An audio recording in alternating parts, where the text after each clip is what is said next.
sismo con una magnitud de 7.1 grados azotó la Ciudad de México. Uno de los lugares dañados fuertemente y con pérdidas de vida es la escuela Rebsamen. Cuando ocurre esto, nosotros estábamos a punto de entrar a clases y de repente escuchamos cómo toda una estructura se cae. O sea, escuchamos un golpe horrendo, ¿no? Y vimos polvo salir. ¿Qué era? El colegio. Y lo primero que nos dicen los padres es: vámonos a ayudar, ¿no? O sea, vamos a ayudar. Cuando yo llegué ahí al colegio, lo primero que quería hacer Fermex era salir corriendo de la escena. O sea, era una escena horrible. Niños gritando, pero estos gritos de ayuda desgarradores, de que venían de abajo de los escombros. Junto con los papás empezamos a remover los escombros, Fermex, y a mí me tocó sacar a un pequeño, pero era un pequeño que ya no tenía vida. ¿Hasta dónde puede llegar el ser humano a causar un daño a los demás, no? Por poder, por ambición, por corrupción, por dinero. O sea, ella es la encargada de darle las mordidas a los que evaluaban la obra para que dijeran que era una obra apta y poder poner el cuarto piso. ¿Cuál es tu relación directa con Norberto Rivera y por qué lo conoces? Norberto Rivera me apadrinó en el seminario. Él fue mi padrino. Lo conozco porque es mi padrino, okay, ¿no? Y tengo una relación con él directa de amistad. Mi pregunta directa es: ¿tu vida corre riesgo?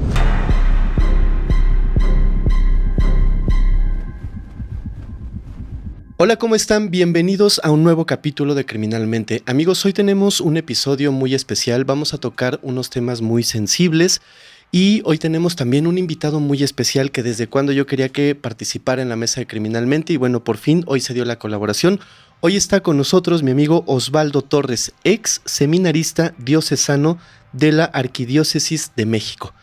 Osvaldo, bienvenido. ¿Cómo estás? Buenas tardes. Amigo, muchas gracias por la invitación a tu espacio y también muchas gracias a tu audiencia. Y estos temas tan delicados, siempre he dicho, hay que escucharlos con la mente muy abierta, sin tener una polarización de un lado ni del otro, siempre ser neutros. Gracias por la aclaración. Y sí es muy importante porque los temas que nos traes el día de hoy, obviamente por la inclinación religiosa que en algún momento tuviste, sí, claro, pues vamos a tocar temas que tienen que ver con, y temas que son muy sensibles, que lo han sido tanto para personas que están dentro de estos medios religiosos, como también hay temas que vamos a tocar hoy que son sensibles para toda la población en general. Sí, los temas religiosos siempre son muy sensibles y me ha tocado, amigo, el caso de que piensan que hasta yo estoy en contra de la iglesia. No, creo que no son temas que se tocan porque se tiene el conocimiento o porque ya está en una plataforma disponible como periódicos o televisión, ¿no? Pero son temas que también a la población hay que dejárselos muy en claro para que ellos saquen lo mejor del tema, ¿no? E investiguen un poco más del tema. Claro, y son temas que se tienen que tocar. O sea, son temas que la gente debe de conocer y que si nosotros tenemos este pequeño espacio donde podemos compartir con las personas pues las historias, las experiencias y los datos que recopilamos para ellos, es importante que pues la gente los conozca. Es importante que la gente los conozca, que haga un juicio y que se quite la venda de los ojos en muchos de estos temas. Así es. Ahora, como siempre, la mejor opinión y el juicio final es de ustedes. Ustedes son quienes determinan si en estas historias hay o no hay culpables, hay o no hay implicados. Nosotros se las platicamos, pero como siempre me gustaría que en los comentarios, cuando terminen de ver este video, nos dejen su opinión. ¿Qué piensan acerca de estos temas tan polémicos que vamos a tocar el día de hoy? Pero antes de empezar, amigo, por favor, compártenos tus redes sociales, plataformas, cuéntanos un poquito de qué andas haciendo al día de hoy, tus proyectos, lo que viene, lo que ya está, todo por favor. Mira, actualmente el proyecto que ya está al aire es Invitado a lo Desconocido Podcast, ¿no? Que es donde tratamos temas de demonios, temas de iglesia, pero no temas de iglesia bonitos, sino lo oscuro de la iglesia, ¿no? Okay. Aquello que no se cuenta o aquello que nada más escuchamos tras bambalinas, ¿no? En todas las plataformas digitales así está, como Invitado a lo Desconocido. Esto en conjunto con Armando. proyecto solo, se viene un proyecto mío solo que se llama Relatos de lo Prohibido, que aún no está en redes, que apenas estamos grabando para poder ya publicarlo como por el mes de noviembre más o menos. Ok, perfecto, pues ahí te estaremos siguiendo en todas tus redes sociales, plataformas para ver. Siempre es interesante este tipo de temas, fíjate, o sea, fuera de lo que es los temas de criminalmente, a mí también me apasiona muchísimo todos estos temas como obscuros, como prohibidos dentro de la iglesia, lo que es real, lo que no es. Es muy interesante, es muy, muy interesante. Es que es muy interesante, amigo, porque nos quedamos con lo bonito, ¿no? Ajá. De que a la iglesia se va a rezar, a la iglesia se va a hacer mil un cosas, pero no sabemos qué pasa cuando se cierran las puertas de la iglesia, Claro. ¿no? Y eso es lo interesante, que al yo haber estado en el seminario, me da este conocimiento y conozco de primera mano muchas cosas que pasan detrás de cuando se cierran las puertas de una iglesia. Okay. Entonces sí es interesante. Sí, pues vamos a echarle un ojito. Sí, ya estás invitado, ¿eh? Muchísimas gracias. De hecho, por ahí vamos a tener una colaboración en un futuro cercano. En un futuro. Oye, a ver, yo tengo varias dudas antes de empezar con este podcast. Yo te presenté hace unos minutos como ex seminarista diocesano de la Arquidiócesis de México. Primer pregunta para los que no somos muy doctos en el tema. ¿No fuiste sacerdote? Me queda 3 años. Ok.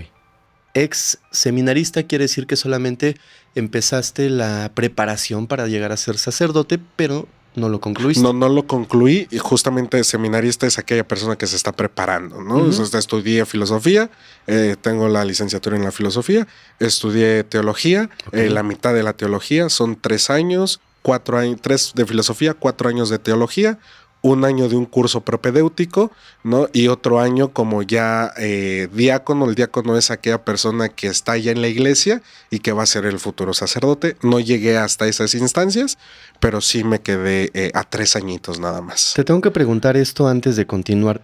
¿Por qué desististe? Más bien me hicieron desistir. ¿Por? Demandé a un obispo que sigue en funciones. Ajá. En Azcapotzalco, ¿no? Adolfo Miguel, que es el obispo titular de Azcapotzalco, lo demandamos porque un sacerdote violentó a un compañero, le pegó en la cabeza, lo sometió con la rodilla, ¿no? Y el médico legista le dijo que tenía una abertura de 8 centímetros en la cabeza. ¡Wow! No me lo estoy inventando, te voy a compartir los archivos de la demanda, ¿no? Para que tú posteriormente lo veas. A ver, pero tú lo demandaste, pero la agresión no fue contra ti. No, mira, el chico lo demandó, el que tuvo la agresión lo demandó. Yo fui como su testigo. Ok. Entonces ambos pusimos la denuncia, yo como testigo, él como el afectado, y posteriormente vienen las represalias, ¿no? Una semana completa no nos daban de comer, en el seminario, ya propiamente en el seminario, ¿no? Eran cuchicheos, ya no era nada padre estar ahí. Decidimos decirle al obispo en ese momento, Adolfo, oiga, está pasando esto, y lo que nos contestó fue, tienen que aguantar como Cristo aguantó camino a la cruz. Espérate, no. O sea, esa fue la respuesta. Ajá. Y después me dijo, y lo voy a decir textual, bastante mierda tiene la iglesia que le tiran por fuera para que todavía ustedes por adentro le estén tirando. Yo le dije, señor obispo, si yo le pegara, ¿qué pasara? Y me dijo, es que eso es pecado. Y le digo, ¿y no es pecado que un formador le pegue a un alumno? ¿No es pecado eso? Y dice, no, es que lo está corrigiendo. O sea, a ese grado llegó a decir, es que lo está corrigiendo. Ajá. Después ya el padre agresor le dice a este chico que le pegaba porque quería retomar su infancia. O sea, que retomara su infancia porque como muchos hemos nacido en una familia disfuncional, sin un papá, ¿no? O sin algún integrante de la familia. En este caso él no tenía mamá. Entonces el padre Carlos, que hoy está en Roma, le dice, es que quiero que retomes tu infancia a base de golpes. Así era, a base de golpes. Por eso yo no me quise salir, me sacaron, por esto mismo que pusimos en conjunto esta denuncia, ¿no? Que siguió un proceso, que el proceso legal sigue todavía. Obviamente sabemos que no va a pasar nada, pero la carpeta sigue abierta. Pues este señor dices que está en Roma. Está, ¿no? En Roma, el obispo está como si nada. Te voy a decir algo que quizás no les gusta escuchar a muchas personas, pero Imagínate esto. La iglesia a través del tiempo, a través de los años, los sacerdotes han cometido actos detestables en contra de otras personas y se han salido con la suya. Hay muchos casos. Uno por mencionarte, que vivió hasta el último de sus días y no tuvo un castigo, Marcial Maciel. Es un ejemplo nada más. ¿Tú crees que por un acta levantada, por un golpe en la cabeza, va a pasar algo?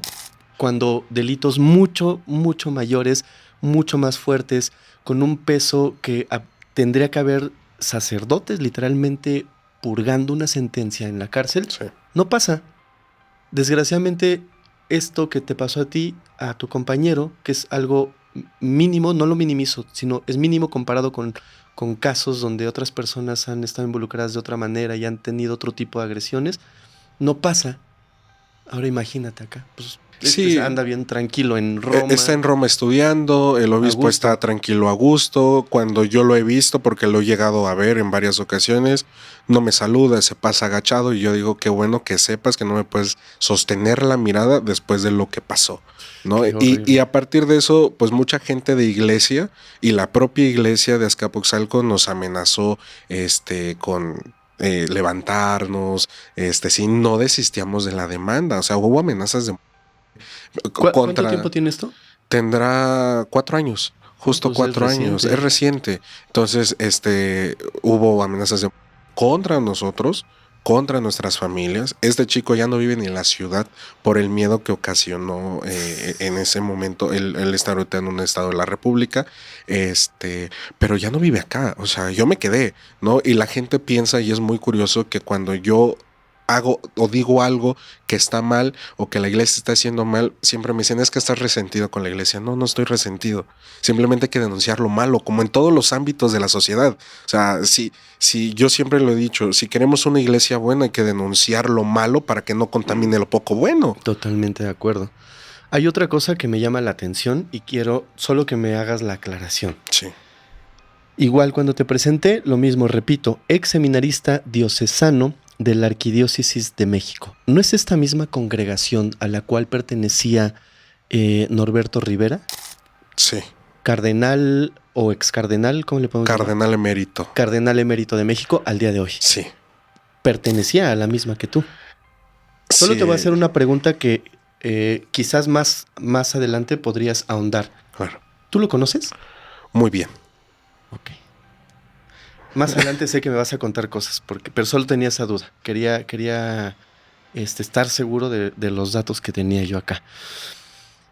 Como bien te decía, hay delitos que a veces no se pagan, hay delitos que a veces se pagan demasiado tarde.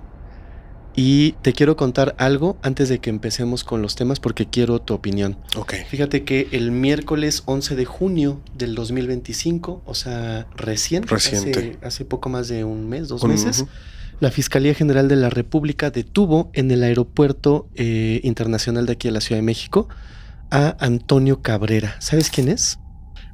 Creo es de los legionarios, ¿no? Es un sacerdote de los Legionarios de Cristo y lo detuvieron aquí en el aeropuerto.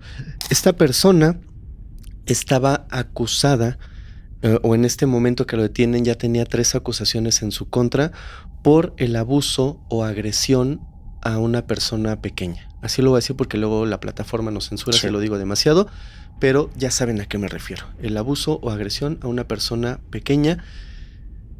Este señor, que no puedo llamar de otra manera aunque quisiera, hizo estos actos detestables en 3 ocasiones. Lo hizo en mayo del 2004, la misma persona en abril del 2007 y con la misma personita en diciembre del 2011. No es hasta que esta persona, la cual omitiré su nombre, porque igual tampoco está bien sacarlo, decide en el año 2024, o sea, el año pasado, levantar una denuncia y que se llevara a cabo una investigación formal acerca de los actos que esta persona hizo con él en el pasado. Aquí lo curioso es que días después de la detención de esta persona en el aeropuerto internacional, la Congregación de los Legionarios de Cristo emite un comunicado donde reconoció los hechos y afirmó estar en toda la disposición de colaborar con las autoridades.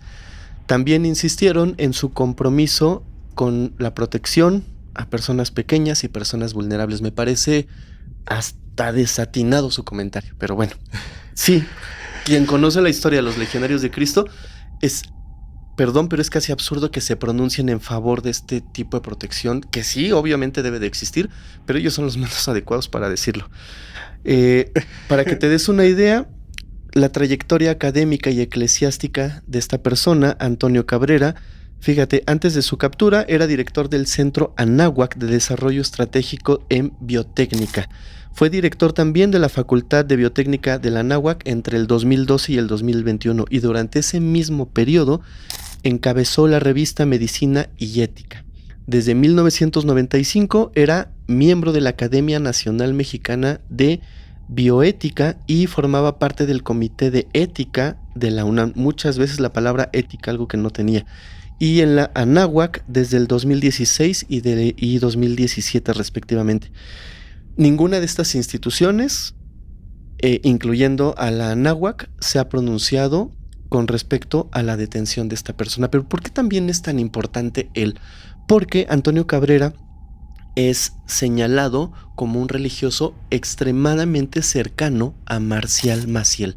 Como muchos ya sabrán, ya tenemos por ahí un capítulo de Marcial Maciel, pero les voy a hacer un blog en un futuro para que tengamos más clara la información.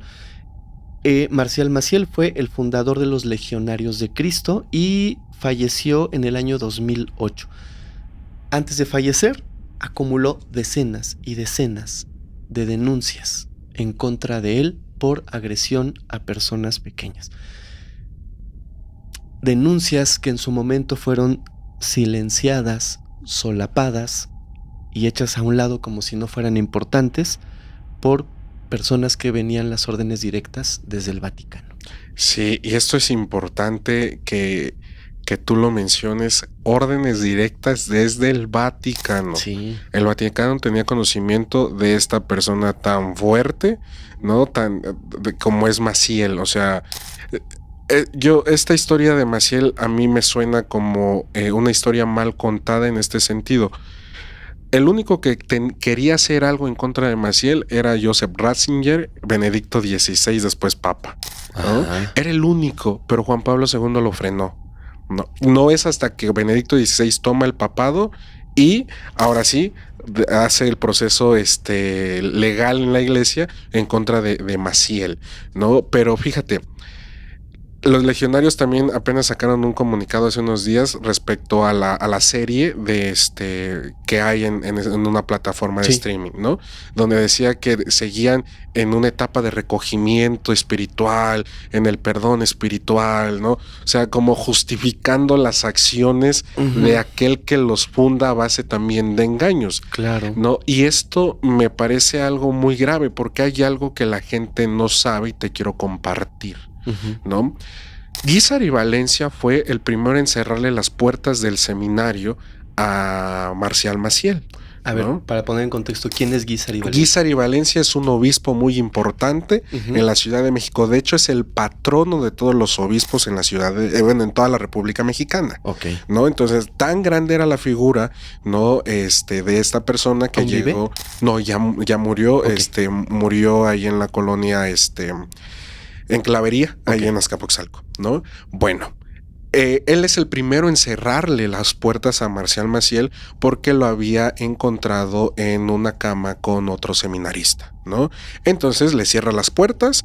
En la Ciudad de México había otro familiar de Guízar y Valencia que igual forma le cierra las puertas, pero le dice, oye, vente a estudiar, pero por fuera, ¿no? Es importante la figura de Guízar y Valencia porque como lo va haciendo Guízar y Valencia en la estructura de Marcial Maciel, es que va teniendo todo el conocimiento que va teniendo Marcial Maciel desde el seminario. Es decir, estas atrocidades que hacía desde el seminario, con seminaristas y con su propio cuerpo, es decir, inyectarse alguna sustancia o cosas así, ¿no? Y le va dando el seguimiento. Es el primero en decirle, oye, cálmate, ¿no? Cálmate, vamos a poner un estate quieto, pero en donde yo creo que le da como la facilidad es, si te calmas, yo te voy a conseguir un edificio para que hagas tu propio seminario. Ahí es un tache, ¿no? Porque obviamente si tú conoces todo lo que viene haciendo, como por qué lo vas a premiar, ¿no? Además de todo. Además de premiarlo. Entonces le consigue este lugar cerca del centro histórico donde antes estaba el seminario de Marcial Maciel, ¿no? ¿Qué pasa?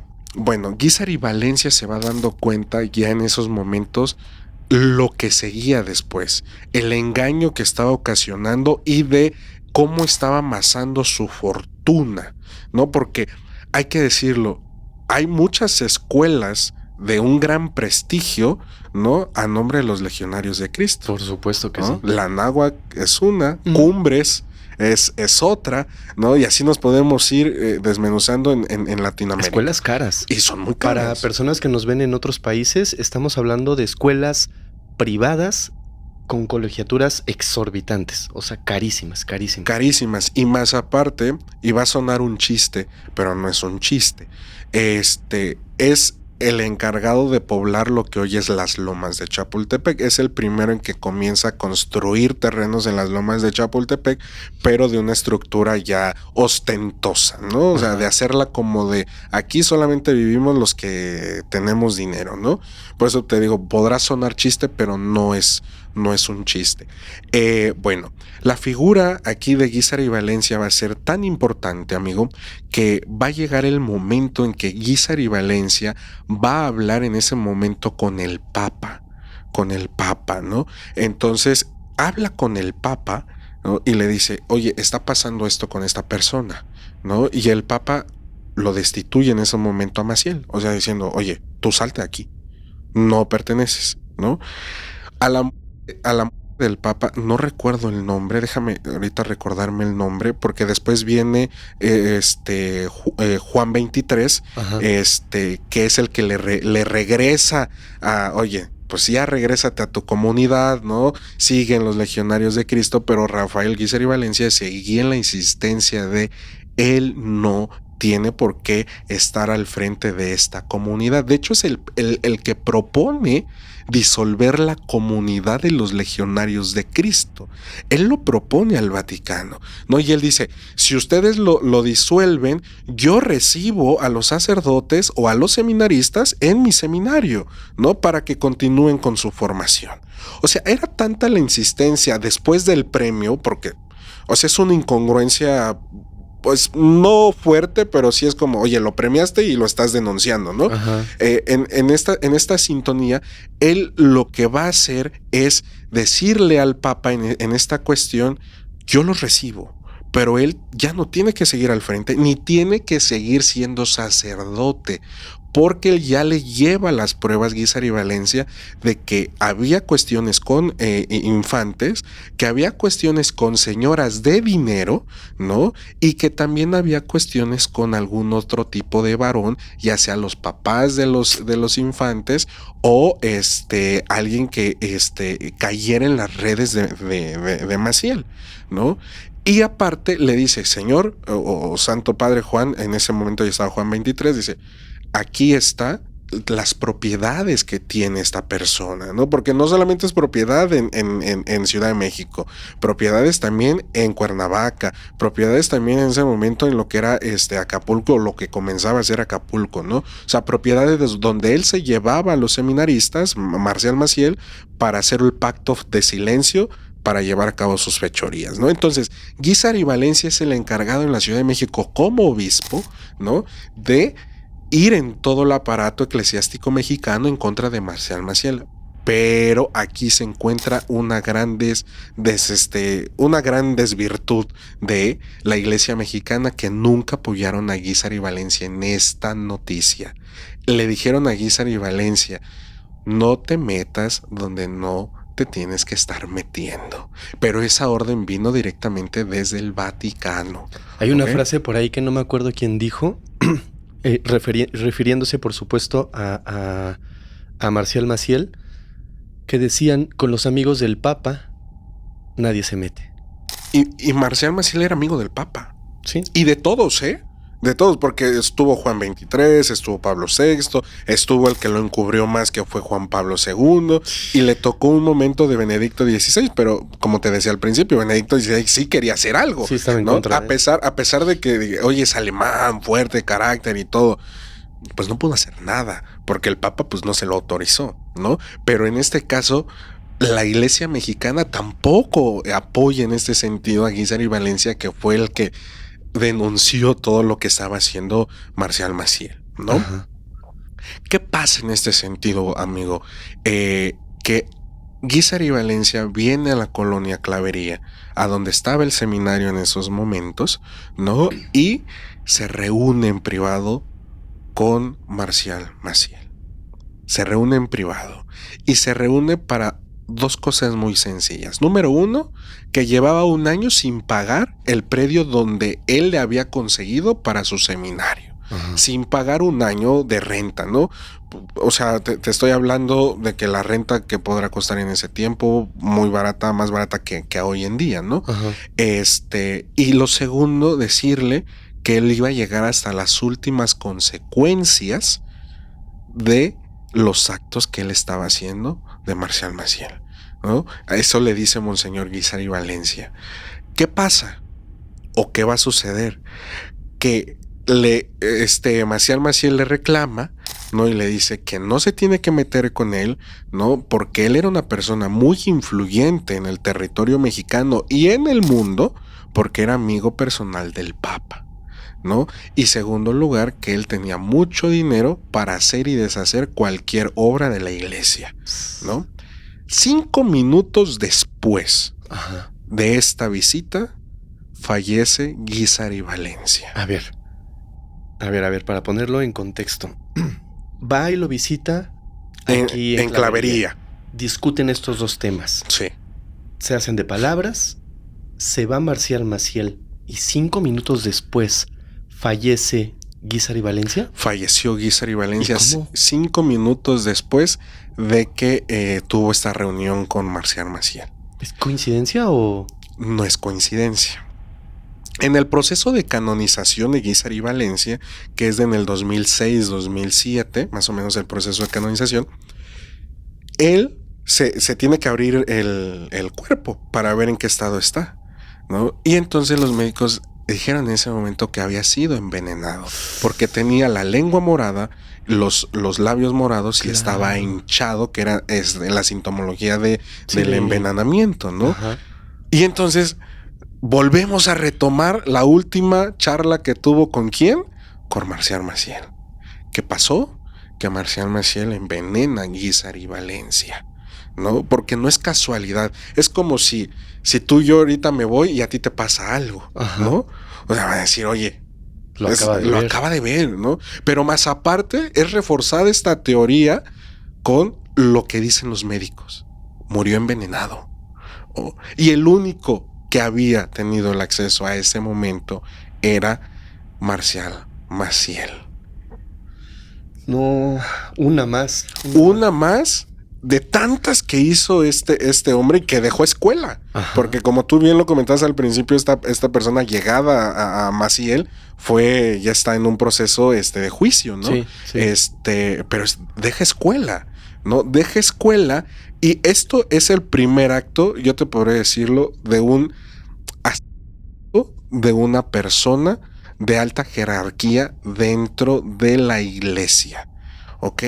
En esta cuestión yo te quiero preguntar a ti, amigo, que llevas muchos casos investigados, ¿no? En criminalmente. ¿Tú qué pensarías en este sentido de que el último que lo vio? Pues ¿Fue es que Marcial más que Maciel? lo que pensemos, las pruebas toxicológicas que supongo se le hicieron, la autopsia que posteriormente se le practicó y el fallo de los médicos donde dicen que fue envenenado y los signos, ¿no? Lengua morada, inflamación, hinchado, etcétera. No es más allá de lo que pensemos, son esas pruebas que en su momento se dieron a conocer y casualmente, como tú dices, 5 minutos después de estar con Marcial Maciel, pierde la vida y después salen con toda estos signos que claramente dicen que le dieron alguna sustancia. ¿Cómo no lo sabemos? Pues es más que claro.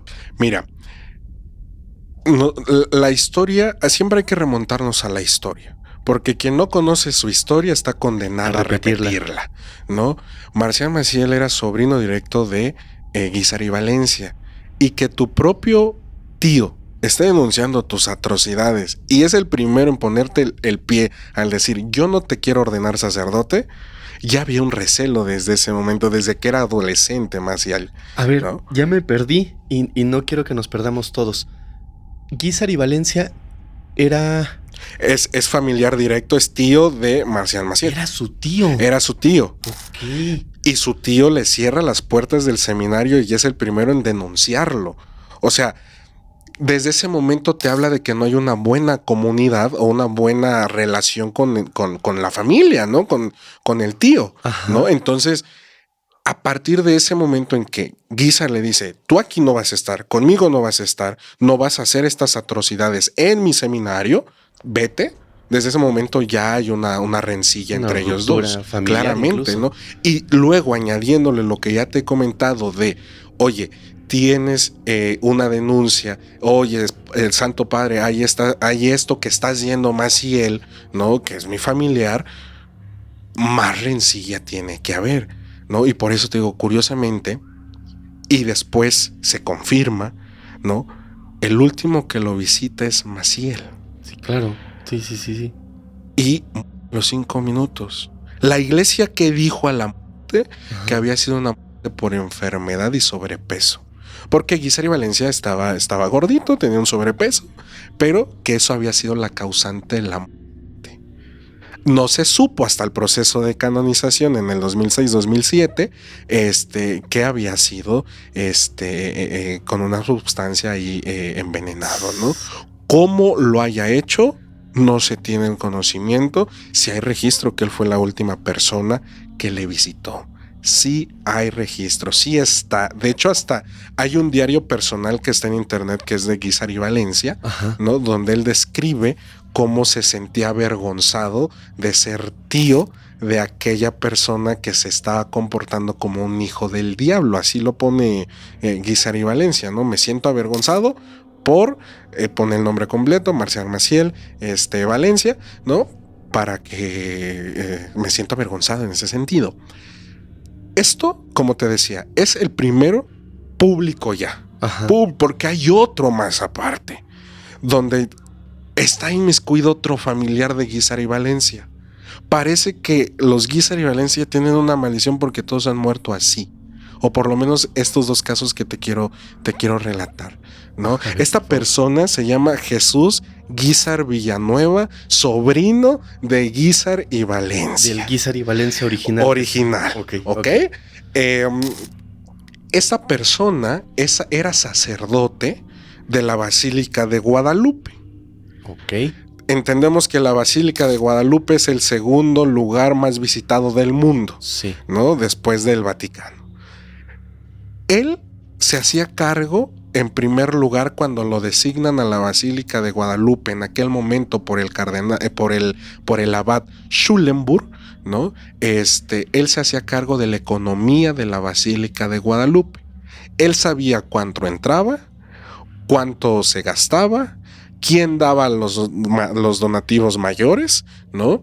Y dónde quedaba todo ese dinero, ¿ok? O sea, era prácticamente el administrador. Era el administrador y él distribuía los dineros a como el abad le dictaminara en ese momento, ¿no? Voy a especificar qué es un abad para que la gente nos pueda entender un poco mejor. Un abad es un sacerdote, pero que tiene las funciones de un obispo, una autoridad alta, pero no es obispo. Es una persona que se encargaba de una basílica, ¿no? Para regirla conforme el Papa lo quería, ¿ok? Eso era el abad.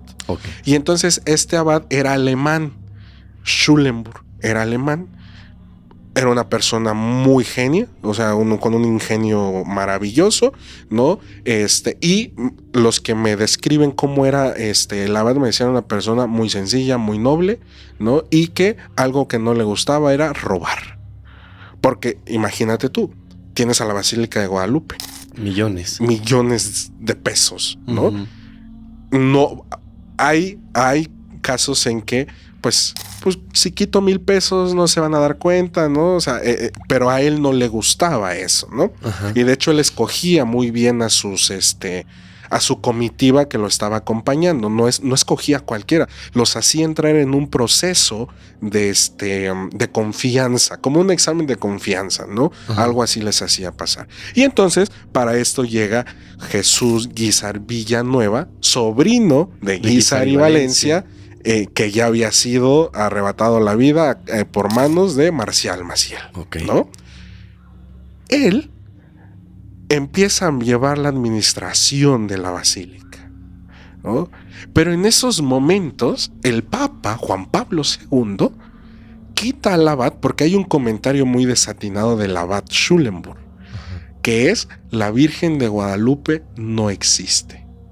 Lo dijo el abad. Lo dijo el abad, es algo que está en los periódicos. No, y se entiende que es desafortunado por la posición en la que está. De que él está. Sí, lo podría decir cualquier otra persona. Lo podremos decir tú y yo juntos, no pasa nada, pero en la posición del abad. Aquella persona que confiaba el Papa le dice, oye, dice a los medios, la Virgen de Guadalupe no existe.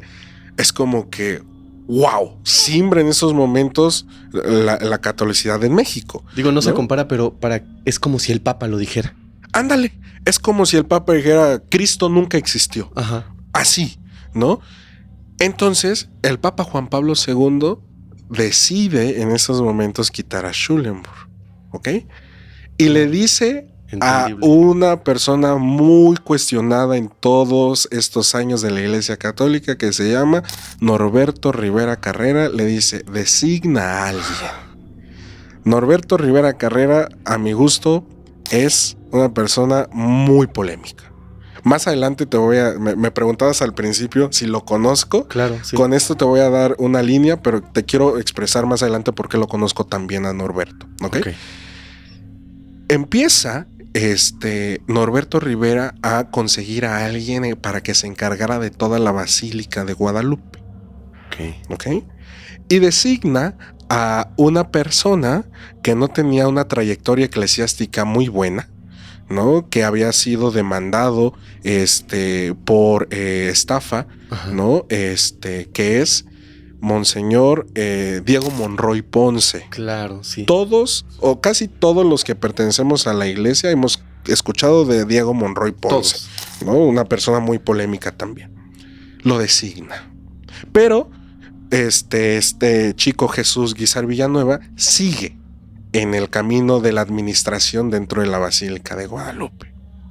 Llega Diego Monroy Ponce, ¿no? Y comienza a armar su propio equipo.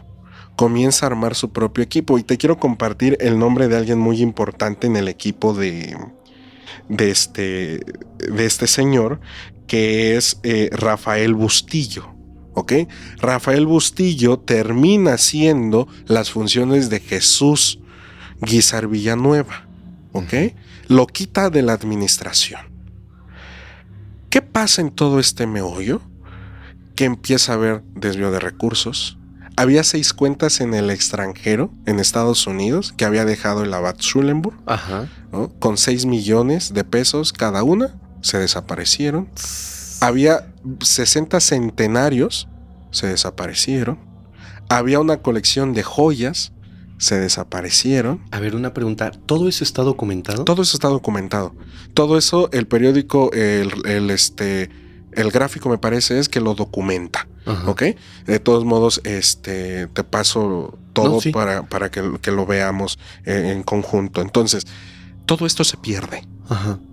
Y dice Jesús Guízar Villanueva, oye, ¿qué está pasando?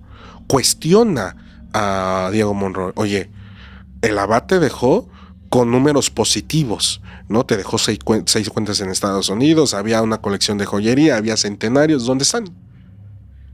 No sabemos, se desaparecieron, ¿no? Obviamente, si yo te cuestiono a ti de un mal manejo, ¿qué vas a hacer? Te vas a enojar. Claro. Te vas a disgustar. Vas a decir, oye, ¿tú quién eres para estarme viniendo a cuestionar? No porque seas el sobrino de alguien que fue importante, me quieras venir a cuestionar, ¿no? Él empieza a hacer una serie de cartas a Roma, ¿no? Al Papa, para que tomara cartas en el asunto de estos desvíos. El sobrino. El sobrino, Ajá. Jesús, empieza a hacer esta serie de cartas, ¿ok? Empieza a hacer, primero le hace la carta al Papa y le empieza a decir que había desvío de recursos, ¿no? Que el mal manejo que estaban llevando dentro de la Basílica de Guadalupe, y nunca le llegaron las cartas al Papa. Después le hace cartas al cardenal Norberto Rivera Carrera. Pero el cardenal Norberto Rivera nunca le hizo caso, porque él fue el mismo que le impone a Diego Monroy. Él fue el mismo el que dijo, no, va Diego Monroy, ¿no? Aunque la gente cuestiona un poco, la religión es política también, ¿no? Y dentro de la Basílica de Guadalupe se manejan muchos intereses de por medio, ¿no? Intereses económicos enormes, ¿no? Sí. Entonces, el cardenal Norberto Rivera quería mantener toda la economía, pues para él, ¿no? De la Basílica de Guadalupe. No le hace caso Norberto, le manda una carta al nuncio apostólico Christopher Pierre, ¿no? Y el nuncio tampoco le hace caso. ¿Ok? Nadie hace caso de los malos manejos que había en ese momento la basílica. Yo, al cuestionar esto, yo conocí y conozco a un sacerdote que estuvo encargado de toda la parte litúrgica de la Basílica de Guadalupe. Y una charla que yo tuve con él, le dije, a ver, ¿qué pasó realmente? ¿No? Porque está esto, o sea, está esto que te voy a relatar un poquito más adelante. Él me dice, Diego Monroy le estorbaba tanto Jesús Guízar Villanueva, que lo manda a golpear dentro de la propia Basílica de Guadalupe. Lo mandó a golpear porque le estorbaba. Sí, ya le estaba haciendo incomodísimo. Era incómodo, ¿no? Oye, pero dentro de la Basílica de Guadalupe lo mandó a golpear. Y entonces hacen una llamada a su casa diciendo que estaba muy mal en su... el hermano, ¿no? O sea, le marcan a los hermanos de Jesús y le dicen, tu hermano está muy mal, venlo a ver. Y lo encuentran golpeado. Lo llevan al Hospital Ángeles de Lindavista y le dicen los médicos en el hospital, no lo muevan, no hay mayor gravedad, nada más por el tema de los golpes, no lo muevan, ¿no? Y curiosamente, y te digo que es como una maldición de los Guízar, llega Diego Monroy a verlo. Llega a verlo. ¿Qué te imaginas que pasó? No, pues...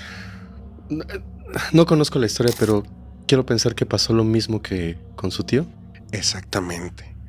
5 minutos después fallece de un presunto paro cardíaco.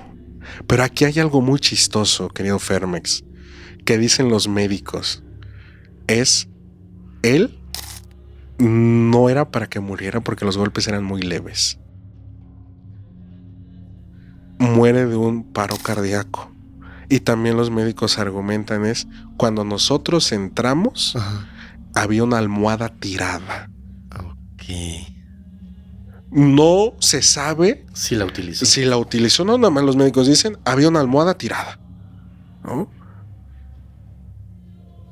La maldición de los Guízar ha sido morir de estas formas. Sí, pero te das cuenta que los dos Guízar de la historia pierden la vida por tratar de denunciar hechos que no deberían de estar sucediendo.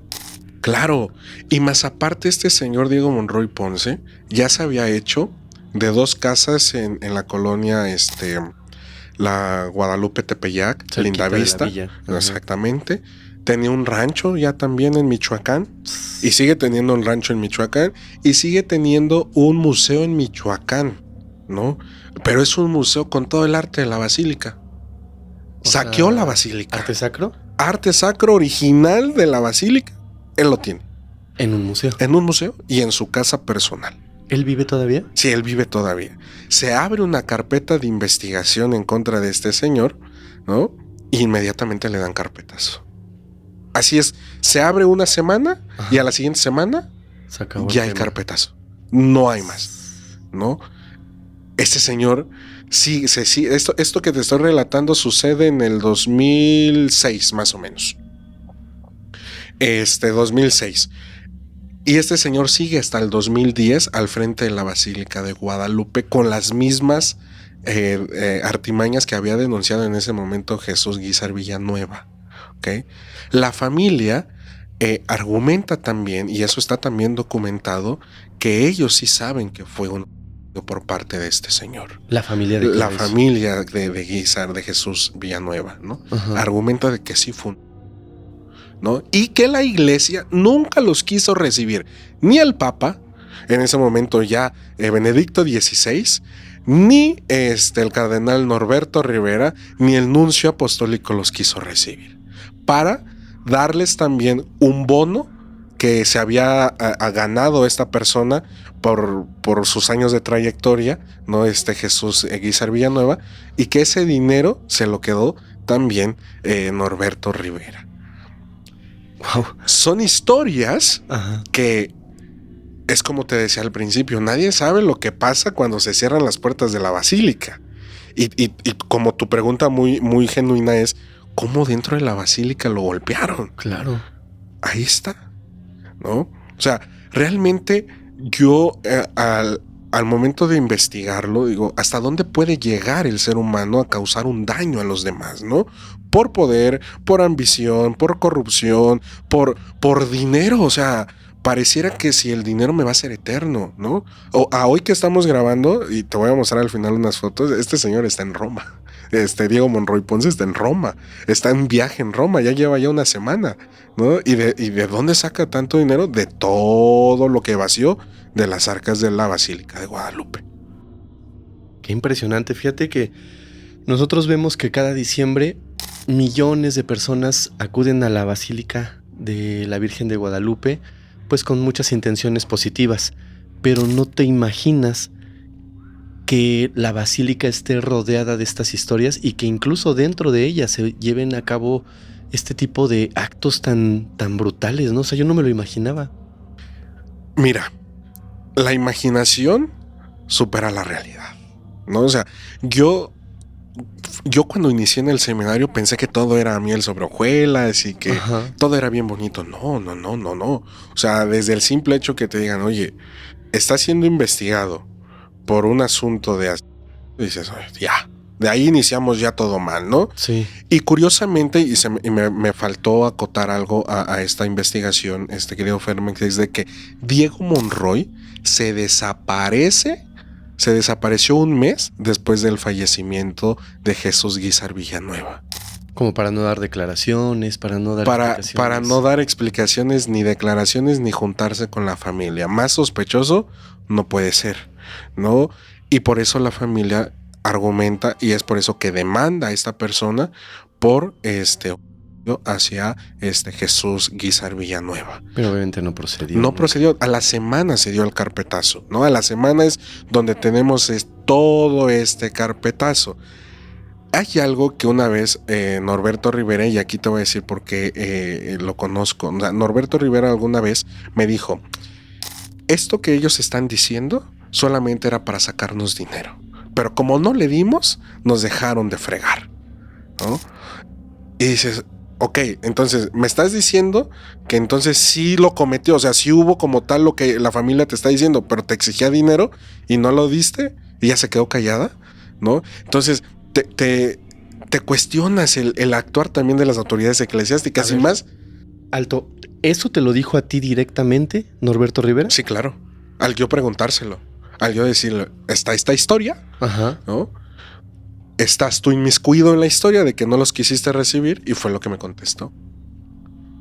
Yo se lo pregunté directo, ¿no? O sea, también para conocer el lado B de la historia, ¿no? Porque obviamente yo cuando me acerqué a Diego Monroy a preguntárselo, ¿no? En el seminario, Diego Monroy me dijo que de esos temas él no habla. Naturalmente, ¿no? O sea, naturalmente, pues si te están acusando de algo, pues no lo vas a hablar. Claro, ¿no? por supuesto. Pero yo sí, al momento de acercarme a Norberto, sí lo abordé y le dije, oye, ¿qué pasó, no? Y fue lo que me contestó. A ver, creo que este nombre va a surgir en un futuro dentro de esta conversación, Antes de que continúes con la historia, te quiero hacer una pregunta así, directa, para que también la gente que nos está viendo tenga un contexto más claro del por qué algunas de tus respuestas, como la que me acabas de contar ahorita, Mon. ¿Cuál es tu relación directa con Norberto Rivera y por qué lo conoces? Norberto Rivera me apadrinó en el seminario. Él fue mi padrino. Lo conozco porque es mi padrino, ¿no? Y tengo una relación con él directa de amistad, que lo sigo viendo. Hace 2 semanas me reuní con él, lo sigo viendo, nos seguimos frecuentando, pero obviamente lo que yo tengo dudas, se lo pregunto. Y yo me baso en lo que él me dice. No digo más, no digo menos. O sea, si yo le pregunto, a ver, ¿por qué pasó esto? Él me lo contesta. Porque al final de cuentas, hay algo que una vez me dijo: yo me quiero ir en paz, me quiero ir tranquilo, ¿no? Y no solamente tu servidor, hay mucha gente muy cercana a Norberto que también le pregunta muchas cosas, ¿no? O sea, sobre todo, algo muy interesante que y a esto yo quería llegar es a la venta de los derechos de la Virgen de Guadalupe. ¿Cómo que la venta de derechos? Sí, la venta de derechos, de los derechos de uso de la Virgen de Guadalupe. A ver, ¿te refieres a la imagen de la Virgen de Guadalupe y la venta de los derechos por esa imagen? Sí, la imagen como tal, la venta de los derechos comerciales como tal y de la fabricación de las pinturas, figuras, mantos de la Virgen de Guadalupe. ¿Está vendido? Está vendido. Mira, te voy a ser honesto, yo escuché un rumor hace algunos años acerca de que esa venta se había concretado con personas de otro país. Sí. Así lo voy a poner. No lo quiero decir tal cual porque me puedo equivocar en los datos. Pero entonces sí se vendió los derechos de la imagen como tal de la Virgen. Sí. ¿Los dueños ya no es la Iglesia Católica? Mira, territorialmente solamente en México. Ajá. Es de uso al público, de dominio público. ¿Okay? Pero mundialmente le pertenecen, y te voy a dar el dato preciso porque sí me gustaría precisarlo, le pertenecen actualmente a Otton Corona, que es una fábrica asiática, que su principal dueña es María Teresa Herrera Fedic, pero que antes había sido comprada por Guyon Lee, una empresa también asiática. Wow, eso no lo sabía. O sea, no lo sabía con esa certeza. Había escuchado el rumor, pero yo en su momento cuando lo escuché pensé que era solo eso, solamente un rumor.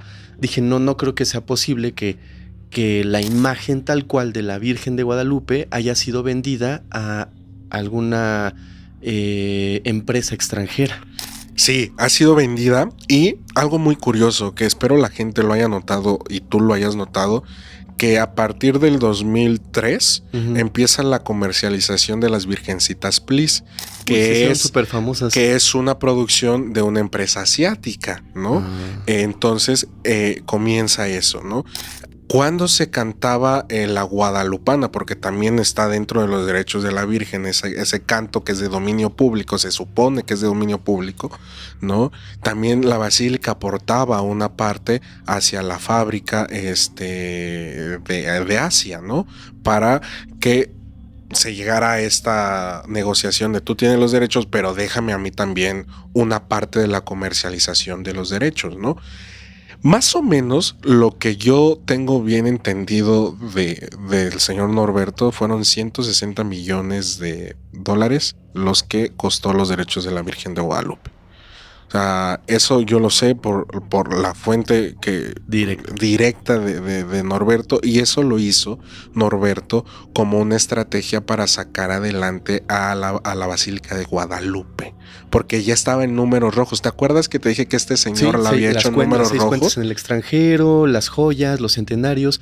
A ver, una pausa. Es que hago muchas pausas para entender la historia y para que todos estemos en la misma línea. Se vende los derechos de la Virgen de Guadalupe por 160 millones de dólares. Sí. Aproximadamente. Más o menos. Datos que me acabas de dar tú. Sí. ¿Quién concreta esta venta?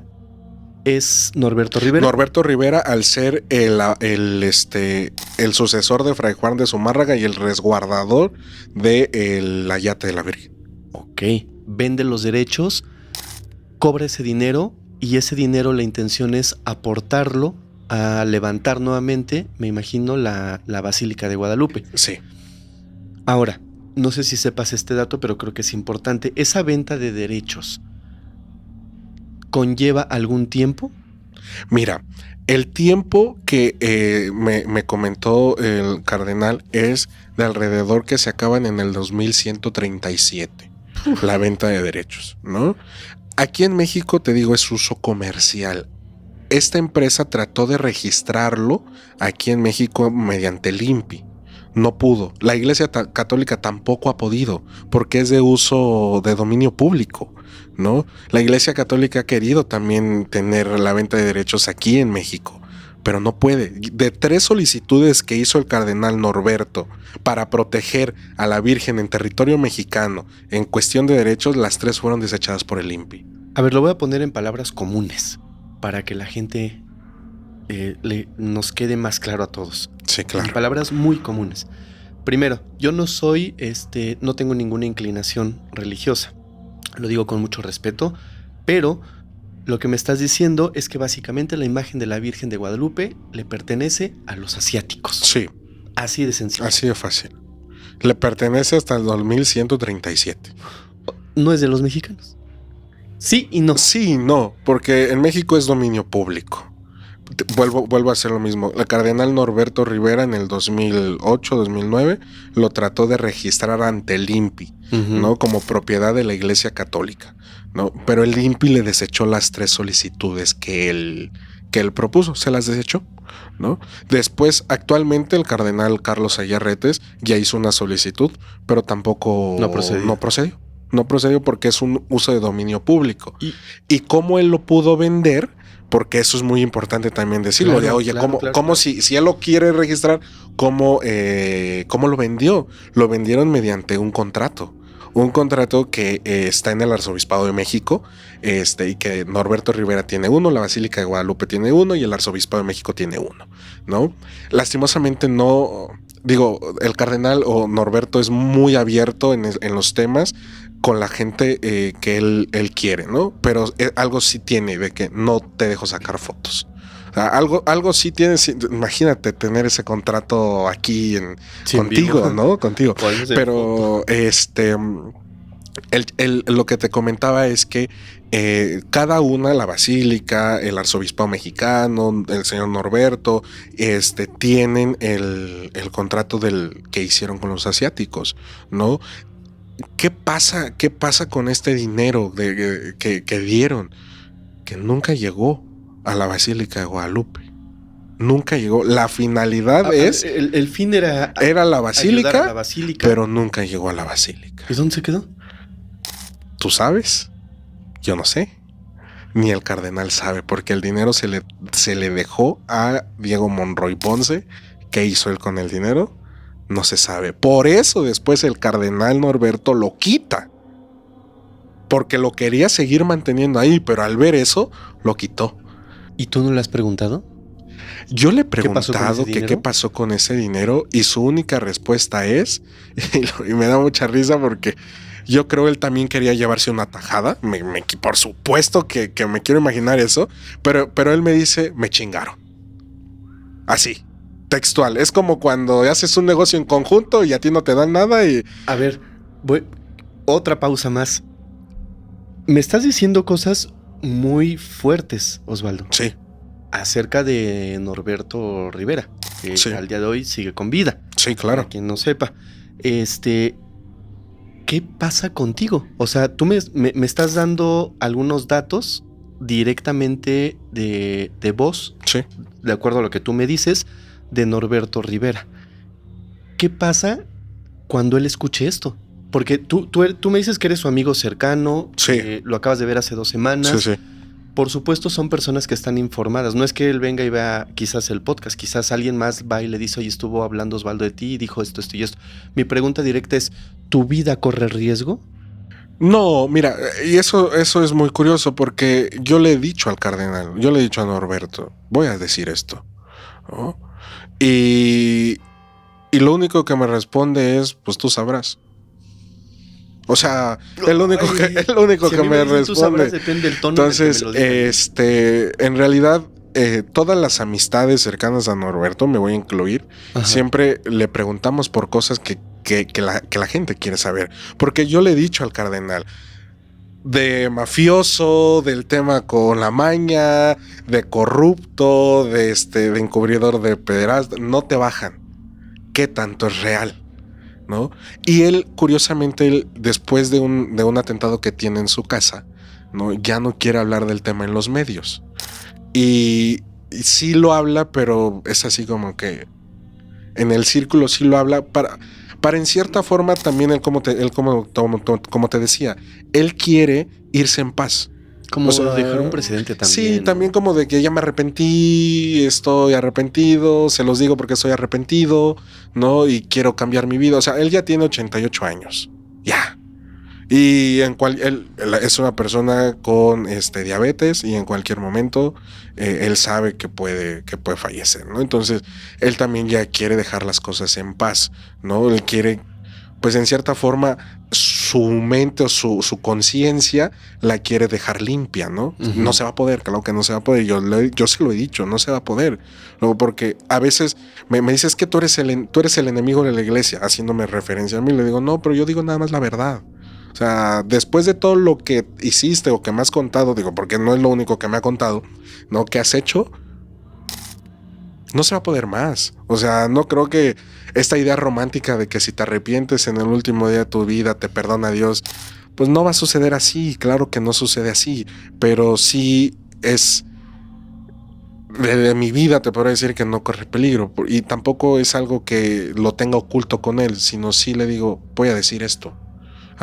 Voy a decirlo y pues él lo único que me responde es tú sabrás.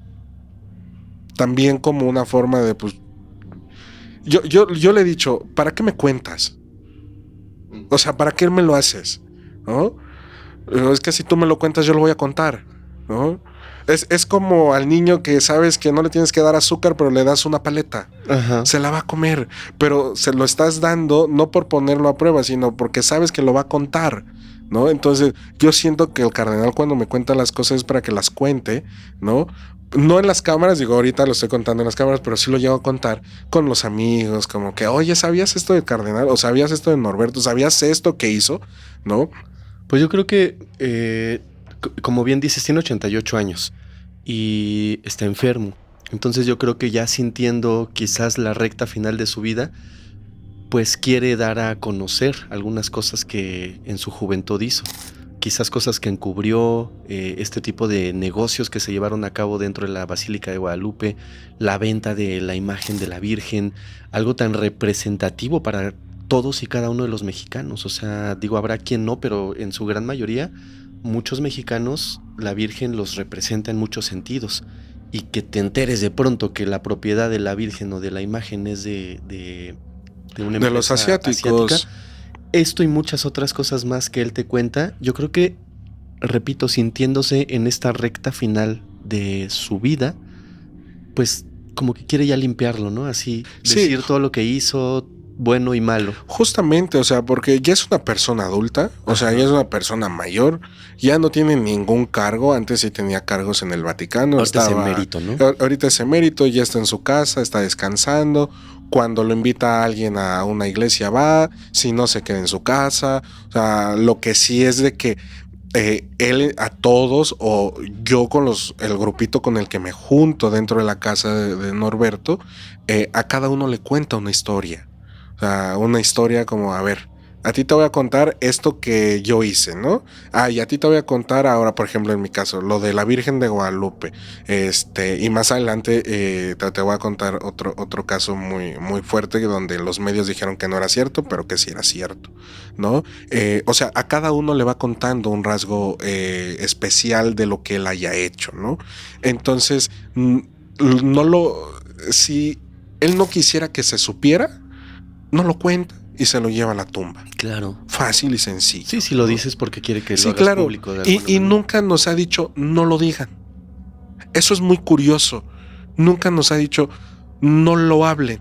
Pero no vayan a contar. Ajá, exactamente. Si no es siempre, Estamos, o a veces estamos, cuando apenas que fui, estábamos celebrando su aniversario sacerdotal y de repente empieza a contar anécdotas que dices, oye, ¿para qué las cuentas? No, o sea, y nunca es como que, no digan nada, esto nada más es entre nosotros, no, siempre las cuenta y no solamente a los más allegados. Una vez estuvo contándole una historia de un encubrimiento que él hizo a un policía. Y es como que, como ¿para qué lo cuentas? ¿No? O sea, obviamente el policía ya después nos preguntó si era verdad o no. Pues si a ti te lo contó la fuente, créele a la fuente, ¿no? En ese sentido. No sé qué tan bueno o malo sea este tipo de cosas que les cuenta a ustedes, ¿verdad? Pero yo conozco un refrán que dice, vive más el que sabe menos. Pero hasta ahí lo voy a dejar. Hay un tema que quiero tocar contigo. Este es un tema muy, muy sensible para todos nosotros. Me refiero a todos los mexicanos. Estamos muy cerca de esta fecha. Cuando este blog se estrene, estaremos extremadamente cerca de esta fecha. Quizás un día más, día menos. La mañana del 19 de septiembre del año 2017, un sismo con una magnitud de 7.1 grados azotó la Ciudad de México. Uno de los lugares dañados fuertemente y con pérdidas de vida es la escuela Repsamen. Uno de los temas más polémicos que se tocaron en aquel momento, que al día de hoy creo que cuando se toca sigue siendo polémico. Este tema tiene muchas aristas. Se dice que más allá de haber sido un evento de la naturaleza, como lo es un terremoto, tuvo sus implicaciones legales, ya que hay muchos temas con la escuela, con la construcción, con las normas que no se siguieron, con los permisos que se ignoraron, con los sobornos que hubo por aquí, por allá. La historia de esta señora mejor conocida como Miss Moni o Mónica también es muy turbia. Se involucran muchos nombres de personas poderosas. Más adelante lo vamos a ver, pero dentro de estos nombres saltan dos en aquel momento, en aquel 2017, muy puntual y particularmente. Y ya me contarás tú ahorita toda la historia del Repsamen desde el inicio, pero saltan dos nombres, justamente Norberto Rivera, lo cual después se desmiente en los medios tradicionales, y salta también el nombre de nuestra actual presidenta Claudia Sheinbaum, que en aquel momento era delegada o alcaldesa al día de hoy de la delegación o la alcaldía Tlalpan. Sí. Saltan estos dos nombres de personas muy pues conocidas en aquel momento, famosas, mediáticas, etc. Pero ¿cuál es la realidad de todo esto? ¿Qué pasó aquella mañana del 19 de septiembre? Pero más allá de qué pasó antes? Porque todo lo que ocurrió el 19 de septiembre del 2017 está relacionado con las decisiones que se tomaron de ese plantel en particular. O sea, hubo muchas tragedias en ese 2017, pero hoy, estando tú aquí y teniendo este nombre de por medio de Norberto Rivera, quisiera que nos contaras la historia del Repsamen, con todo el respeto que se merece, porque hubo muchísimas víctimas. Sí, muchos niños fallecidos y algunas que otra profesora dentro de la institución. Mira, hay que recordar que esta historia del Repsamen, antes ya habíamos vivido un simulacro. Uh-huh. No sé si recuerdas que habíamos hecho el simulacro en memoria de 1985, ¿no? Un poco la misma historia, ¿no? Habíamos vivido ya el simulacro del día del sismo. Yo te voy a contar algo. Yo estaba en el seminario, ¿ok? El seminario quedaba muy cerca del colegio Repsamen, nada más para tenerlo ahí como dato, okay, ¿no? Hay muchas irregularidades en torno al colegio, ¿no? En primer lugar, los permisos, ¿no? Si era un uso comercial, si era un uso de suelo privado para una casa o los permisos como tal, ¿no? Uh-huh. Hay algo que al mexicano siempre nos ha caracterizado en estos lugares o en estos tipos de tragedias, que es la solidaridad. No, creo que todos en este tipo de tragedias hemos sido solidarios sin importar creencia, color ni preferencia, ¿no? En esta mañana, que todo transcurría de normalidad, en el sismo, ¿no? Habíamos que ver la realidad que hay detrás, que es que había inmiscuido mucha corrupción, para empezar. La corrupción, primero por parte de quien dio el permiso, ¿no? La corrupción también por parte de Miss Money, que tuvo que elevar otro piso de 265 toneladas, más o menos en el departamento, ¿no? Si hago un dato incorrecto, ojalá me pudieras corregir. Había tres pisos. Había sí. 3 niveles y ella decidió levantar un cuarto nivel, que eran más de 200 toneladas efectivamente el peso que se iba a poner extra en la arquitectura del colegio ya construido. Se dice que estos no tenían los permisos necesarios y no se hicieron los estudios adecuados en cuanto a la arquitectura de la escuela para saber si soportaba un tanto cuarto peso. piso. Era un cuarto piso y eran 200 toneladas, más de 200 toneladas.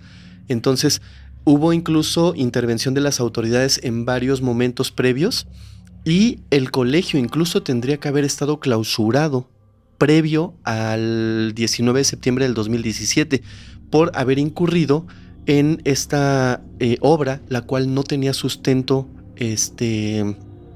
legal, estructural, sí. Para empezar. Sí, de hecho, no se debió de haber levantado. Ahí hacen que se clausure en el 2009, que se clausure y se demolieran 90 metros del terreno. Ajá. Para poder para que no causara un daño posteriormente, pero te estamos hablando del 2009. A partir del 2009 empiezan las irregularidades en torno a todo el colegio Repsamen. Pero algo muy curioso que también aquí hay que decirlo, Miss Money era o es el eje principal de la historia, porque en ella se va a desarrollar todo. Porque yo escuchaba esto en los medios, que ella es la encargada de darle las mordidas a los que evaluaban la obra para que dijeran que era una obra apta y poder poner el cuarto piso, ¿no? O sea, ella daba esta... Ella era la dueña, ¿no? Sí, esta mochada, ajá, ¿no? Para poder decir, no, la obra está espectacular, la obra sí soporta, no hay que volverlo a clausurar ni demoler otra parte del colegio. O sea, al ser ella la propietaria, lo voy a poner entrecomillada ahorita, okay, ¿no? Porque más adelante te voy a decir que ahí hay algo, ¿no? Al ser ella la propietaria, pues era la encargada también de ver los permisos. No era la encargada de ir a la alcaldía para ver estos permisos. Y algo que decían los medios de comunicación es que ella daba estas pequeñas mordidas para poder solventar esos permisos. Y te voy a decir que sí, porque esta persona que está inmiscuida en el nombre de Norberto, en algún momento me dijo que sí tuvieron que dar algunas ciertas condolencias al parte del gobierno. Okay. En estos permisos que ocupaba bueno, antes eran delegados. Ajá. Antes de cambiar toda la estructura eran delegados, que era Higinio de parte del PAN. O sea, era un delegado panista que fue el encargado de clausurar para la demolición de estos 90 metros cuadrados de la estructura del colegio, okay, Repsamen. Para dejarlo claro entonces, en cuanto a los permisos, porque me estás diciendo que se dieron ciertas mordidas a la alcaldía o a la delegación, es aquí donde surge en algún momento el nombre de Claudia Sheinbaum. Sin embargo, en el proceso de estos permisos, ella no era alcaldesa o delegada. Estaba en otro punto. Ella estaba en otro punto de la historia. Entonces, quien otorga los permisos no es ella, es esta persona. Es Higinio. Que era panista, okay, que gobernaba Tlalpan, okay, en esos momentos. Y Claudia Sheinbaum entra en la historia porque en el 2017, cuando ocurre el terremoto, ella ya era entonces sí alcaldesa. Ella ya era la alcaldesa. Pero ella, me imagino, en algún punto de la historia estuvo en alguno de estos permisos o algo así. En enero del 2014, que es cuando ya le toca a Claudia, que eran 3 años de gobierno de la alcaldía, ¿no? O lo que hoy conocemos como alcaldía, ella manda a clausurar en el 2014 el colegio. Okay. Lo manda a clausurar, ¿no? Es ahí donde ya podemos mezclar el nombre de la actual presidenta. Pero ella no tuvo que haber checado los permisos, no tuvo que haber checado ese cuarto piso. Digo, como alcaldesa, como delegada, pues es una escuela, es algo súper importante. ¿No tuvo ella que haber checado todo esto y saber que estaba en regla? Sí, claro, pero el personal jurídico de la alcaldía, ¿no? Le había dicho que casi todo estaba en regla, nada más había que afinar algunos detalles, es por eso que lo clausuran, pero después lo vuelven a abrir. La clausura no duró mucho, no dura un mes más o menos la clausura, y lo vuelven a abrir ya con los permisos correspondientes que pedía para tener una escuela, ¿no? Porque hay que recordar que si yo tengo una casa, y esto es importante porque mi mamá es educadora, ¿no? Si yo tengo una casa, no la puedo meter como una escuela, ¿no? Tiene que adecuarse, ¿no? A una cierta estructura y seguridad, contratar a la seguridad civil para que venga a hacer un registro de toda la estructura, de que si es apto, cómo está el edificio, cómo no, cómo hacerle para las salidas de emergencia. O sea, todo en el fondo hay permisos, hay gente de la alcaldía, cualquier tipo de alcaldía, ¿no? Y en este caso le toca a Claudia entrar después al quite en el 2014, cuando ella ya es en ese momento la primera, fíjate, hasta la primera alcaldesa de Tlalpan en ese momento era, ¿no? Okay. Entonces ella se piensa que todo está bien. No sé hasta qué punto sea un acto de confianza a su equipo o de negligencia de ella, porque como tú bien dices, ella tiene que ir a checar, ¿no? Que la escuela esté bien, que la escuela cuente con los permisos. A ver, si aquí me dices que hay 3 salidas de emergencia, es un ejemplo, ¿no? Porque nada más veo una, ¿no? O sea, todo esto sin duda ella lo tuvo que haber checado. Yo diría que fue un acto más que de negligencia, y ojo, no estoy defendiendo este aspecto, pero sí de confianza en su equipo jurídico que en ese momento actuaba. Pues no sé, pero mira, haya sido un acto de negligencia, haya sido un acto de poca información, lo que desgraciadamente no podemos cambiar es lo que pasó ese 19 de septiembre del 2017. A la 1:14 p.m, un sismo de 7.1 grados Richter azota la Ciudad de México, y específicamente en el colegio Rebsamen pierden la vida 26 personas. Sí. 19 de esas personas eran pequeñitos y 7 personas eran adultos, entre maestros y personal administrativo. Mira, te decía al principio que el seminario estaba muy cerca del colegio. Cuando ocurre esto, nosotros estábamos a punto de entrar a clases, ¿no? Y de repente escuchamos cómo toda una estructura se cae. O sea, escuchamos un golpe horrendo, ¿no? Y vimos polvo salir. ¿Qué era? El colegio. Y lo primero que nos dicen los padres es: vámonos a ayudar, ¿no? O sea, vamos a ayudar. Y esto es algo muy, muy personal que nunca lo he compartido. Pero cuando yo llegué ahí al colegio, lo primero que quería hacer Fermex era salir corriendo de la escena. O sea, era una escena horrible.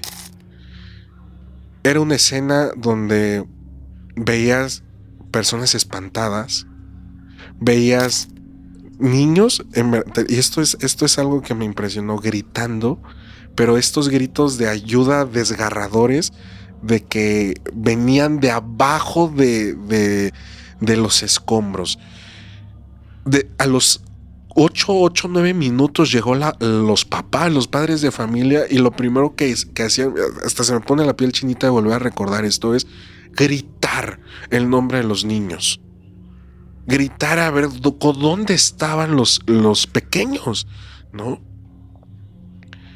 empezamos junto con los papás, empezamos a remover los escombros, Fermex, y a mí me tocó sacar a un pequeño, pero era un pequeño que ya no tenía vida.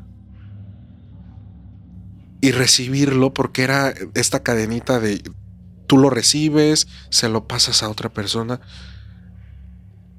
Para mí ha sido el momento más fuerte o más más fuerte de mi vida, porque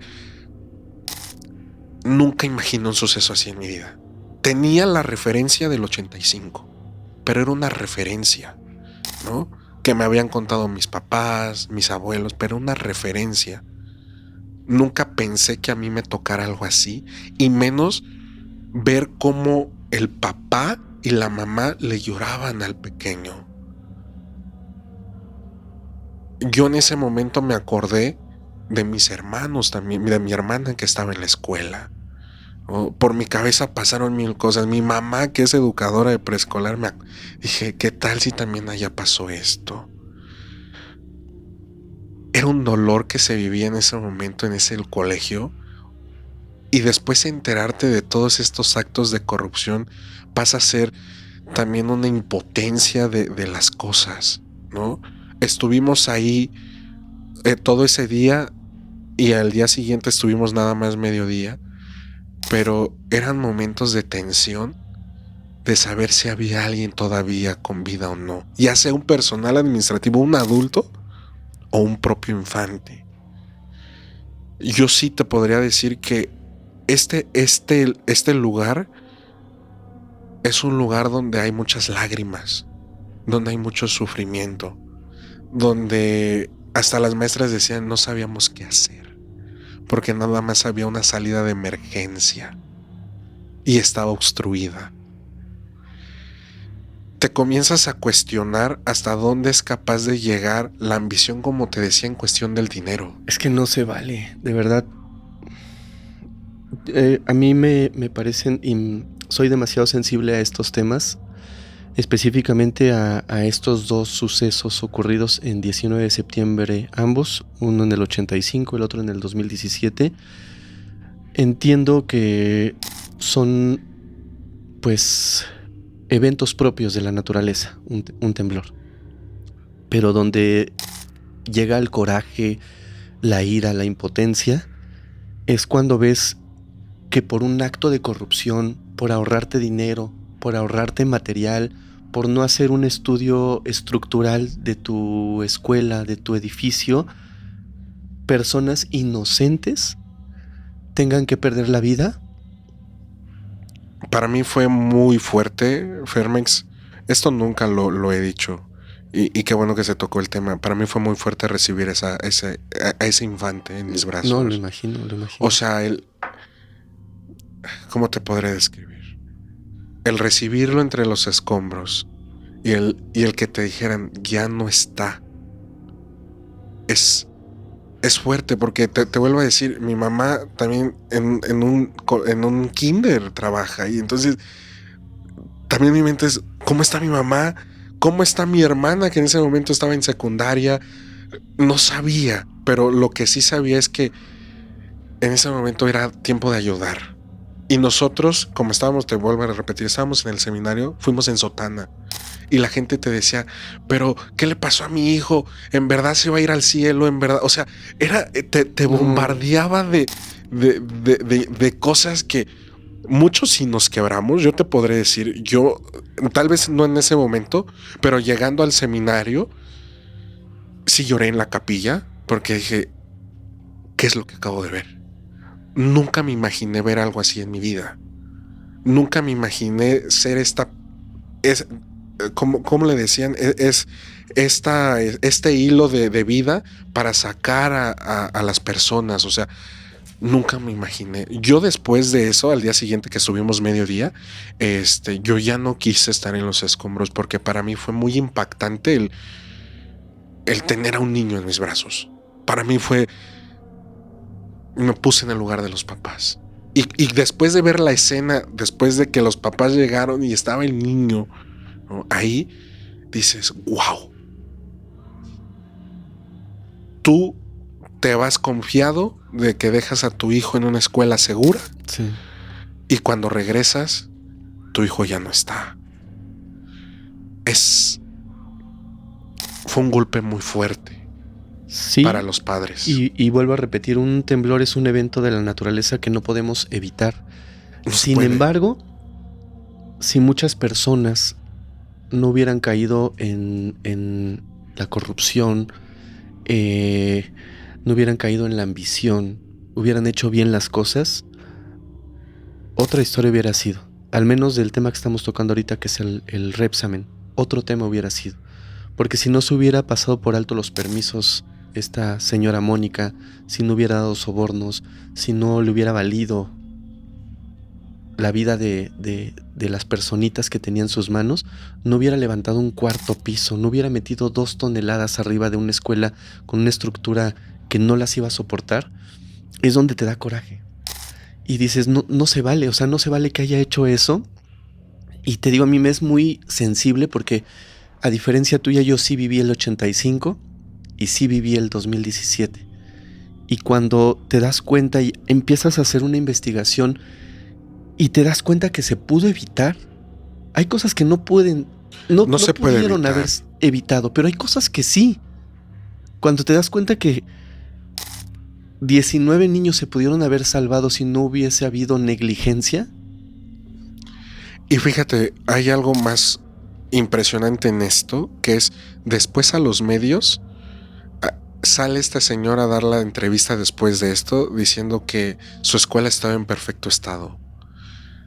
Es cierto. Y ya después ves esto y dices, claro que no, por algo huyó, por algo... Estuvo 2 años prófuga. Por algo la Interpol le puso una recompensa Tenía una ficha roja de 6 millones para buscar el paradero de Miss Money. Y todavía ella, a la actualidad que ahora ya está presa, se quería declarar inocente. Y dices, ¿cómo crees? ¿Dónde está tu dolor como ser humano? Así seas la persona más dura del mundo. ¿Dónde está tu dolor al ver que padres perdieron a sus hijos, que tenían una vida por delante por un capricho, que es poner un piso? Fue eso, porque ese piso era para que ella viviera ahí. Sí, sí, sí. Era un capricho. Tenía otra propiedad. Tenía dónde vivir. Pero ella se quería vivir ahí. Que quería poner un 4.º piso, valiéndole la seguridad de todo el mundo, incluso la de ella misma. Sí, claro, pero y sobre todo pensando que eso le iba a dar un mayor estatus, ¿no? Pero es donde tú entras en razón y dices, oye, a ver, tú no lo construiste sola. ¿Qué onda con los demás? ¿Por qué los demás no están también presos? ¿No? Uh-huh. ¿Por qué los demás sí gozan de una inmunidad? Porque ella solita, estamos de acuerdo que no lo construyó. Ella fue la encargada de dar la corrupción. Ah, claro, pero dentro del proceso hubo ingenieros, hubo personas que llevaron a cabo la construcción Claramente. como tal, ya directamente. ¿Y por qué tampoco ellos ya también no están en la cárcel? Porque son cómplices de todo esto. Son cómplices del dolor de unos padres de familia, el dolor de familias también que perdieron, que la mamá era la maestra o que era el personal administrativo. Es muy fuerte lo que pasó en ese momento y es algo que no tendría que volver a pasar. Digo, como tú bien lo dices, un sismo no se controla, pero sí la construcción de los edificios se puede controlar, ¿no? Y más si es una guardería, un kinder, una escuela, una universidad, un plantel educativo. Es que, ¿sabes qué, Osvaldo? No tenemos memoria y desgraciadamente no aprendemos de lo que vivimos. El 19 de septiembre del 85 se vivió algo igual, brutal. Un sismo que prácticamente demolió grandes zonas de la Ciudad de México. Sabes que posteriormente al sismo del 85 se hicieron estudios en el edificio Nuevo León, en edificios que cayeron en la Condesa, en la Roma, en el centro, y la gran mayoría de los dictámenes estructurales era que se habían construido con poca varilla, con varilla de mala calidad, con cemento hasta mal mezclado, por ahí decían los informes. O sea, una cantidad enorme de irregularidades en la construcción de los edificios, lo cual conllevó a que se cayeran. Pudieron haber soportado, como muchos otros edificios lo hicieron, que Sí. tienen igual o más antigüedad, pero no lo soportaron por simplemente personas que en su momento decidieron meterse millones de pesos a la bolsa y ahorrarse muchísimo en material, en cemento, varilla, permisos, lo que tú quieras. Y no aprendimos. En el 85 pasó y se supo que todo esto existía. Hay muchos casos en el 85, te repito, el edificio Nuevo León en Tlatelolco, que fue emblemático desgraciadamente después del sismo, el edificio de las costureras que estaba ahí también en la zona centro, cerca del área de Pino Suárez, que también murieron muchas personas, muchas negligencias. No aprendemos.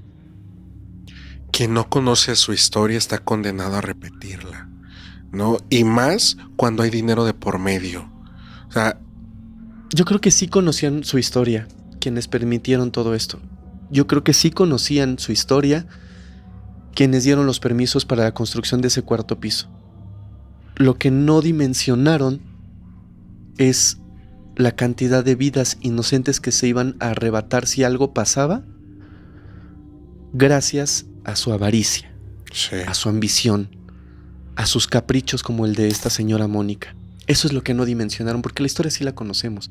Que nos hagamos tontos es otra cosa. Es diferente y aparte, fíjate, no dimensionaron el dolor de las familias que hoy, hasta el día de hoy, le siguen llorando a esas personas que perdieron la vida ahí, ¿no? Y que a nosotros se nos hace muy fácil decir, ya pasó. No, no ha pasado. No. No ha pasado. Fue hace 8 años. No, no ha pasado. Sigue estando presente porque sigue existiendo corrupción en todos los ámbitos.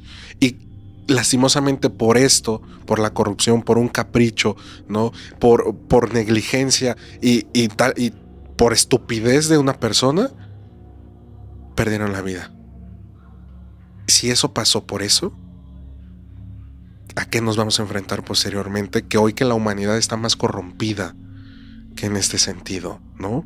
Entonces, ahí yo sí tengo yo en ese tema yo estoy muy enojado porque vuelvo a lo mismo. Yo le pregunté cuando surgió el tema de los medios de Norberto Rivera, yo se lo pregunté. Cierto, a esa pregunta iba yo. Por cadenas de WhatsApp y de distintos medios de comunicación. Así como sonó el nombre de Sheinbaum, sonó el nombre de Norberto Rivera. ¿Qué pasó ahí? Mira, yo se lo pregunté. Yo lo tengo que decir, no hay registro público de que él sea el propietario o que sea socio del colegio. No hay, y esto lo digo con firmeza, no hay. Yo lo busqué por todos los medios porque sabía que la historia decía que el nombre de Norberto Rivera sonaba dentro del colegio Repsamen. Sí. Yo busqué por todos lados, en páginas, en hemeroteca, busqué en periódicos de la época, etcétera. No encontré nada. No hay. Para mí, y mi investigación en aquel momento, en aquel 2017, Norberto Rivera no estaba ligado al colegio Repsamen. Repito, para mí y para los datos que yo busqué. Sí, y no hay. Y yo estoy completamente de acuerdo contigo. No hay ningún dato. Porque la Arquidiócesis de México trató de ocultar todo esto. Mira, Norberto Rivera cada viernes iba a celebrar una misa al Repsamen. ¿Ok? ¿De verdad? Sí, cada viernes iba a celebrar misa al Repsamen. ¿Ok? Obviamente, Mónica le pagaba muy bien, ¿no? Le pagaba espectacular, por eso iba. Si no, pues no iba. Cuando pasa lo del sismo, yo le pregunté, a ver, esto dijeron los medios de comunicación, porque hubo hasta periodistas que lo pusieron en mesa de análisis, de decir, a ver, Norberto está inmiscuido aquí, y de hecho llegó hasta el rumor de que iba por una caja de seguridad que contenía joyas, ¿no? Llegó hasta tal grado el rumor. Yo le dije, a ver, ¿de esto qué es verdad? ¿No? ¿Tú le preguntaste a Yo Norberto? se lo pregunté directamente, ¿de esto qué es verdad? Él me dijo, la única verdad es de que sí, yo celebraba los viernes misa en la basílica, perdón, en el colegio Repsamen, ¿no? De ahí, esta señora me daba un donativo, un extipendio, como él lo dice, por mis servicios, y cuando ella me pedía favores en cuestión económica, yo les brindaba. Y yo le pregunté, a ver, si hay todo un sistema de corrupción detrás de todo esto, entonces tú también eres partícipe. Y lo único que me contestó fue un sí, pero no directamente yo, porque yo no sabía que iba hasta que después me enteré. Y me había pedido que yo fuera socio del colegio y yo acepté. Ok. Ahí es la ligadura con Norberto. ¿Él era socio? Sí, sí era socio del colegio. A ver, una pausa más, porque esto es muy importante. Lo que estás diciendo son datos que escuchaste de propia voz. De propia voz de Norberto Rivera. De Norberto. Esto no lo encuentras en ningún otro lado. No está, por eso inicié diciendo, no hay documento. Es muy importante sustentar lo que estás diciendo. Sí, claro. Porque te repito, yo busqué y yo no encontré nada. No hay. Pero tú me estás diciendo, y esto es un dato que quizás no se ha dicho en ningún otro lado, porque yo no había conocido a alguien cercano a Norberto Rivera que lo dijera. Tú sí lo eres.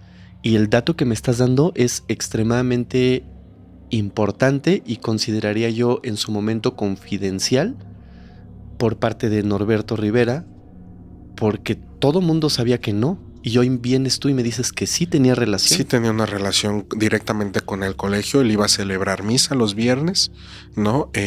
Convivía mucho con Mónica, ¿no? De hecho, Mónica conoció las casas de Norberto, ¿no? Yo no conocía a la señora, eso sí, voy a ser muy honesto, yo no conocía a la señora Mónica, ¿no? Pero sí, Norberto Rivera tenía una relación directa. Después, en una charla, como él lo dice, en una tertulia de café, la señora le pide a Norberto ser socio del lugar, ¿no? Para poder solventar económicamente los gastos administrativos del lugar, ¿no? Y Norberto accede porque no es el único negocio que tiene, tiene muchos otro tipo de negocios, ¿no? Pero él accede a hacer esto. Cuando pasa lo del Repsamen, mucha gente entró en esta confusión porque fue una confusión. Es que él fue al colegio, no. Norberto nunca se paró en el colegio, ¿no? ¿Qué sí pasó después? Que ofreció una misa por todas aquellas personas fallecidas. Pero con eso no quita toda la red de corrupción. Con eso él no se deslinda también de esta red de corrupción que hay en el colegio Repsamen, ¿no? Uh-huh. Y yo también se lo dije hace 2 semanas, voy a hablar de esto. Justo te iba a preguntar eso. Tú no tienes ningún problema de... Es que, lo repito, acabas de dar unas declaraciones muy fuertes. Muy, muy fuertes. ¿Tú no tienes problema con que esto salga al aire y Norberto Rivera se entere? No tengo ningún problema. Y ojalá después de que salga, ¿no? Y se lo hagan llegar a Norberto, él ya por fin hable. Porque hay muchas cosas que hay que aclarar. Porque hay muchas cosas que hay que sentarse y preguntarle, a ver, estás en el Repsamen, actualmente estás en las Torres Mythical. ¿Qué está pasando? ¿De dónde sacas tanto dinero para invertir? Entonces, sí, yo cuando se lo planteé, la misma respuesta que me ha dado siempre, tú sabes, o tú verás, ¿no?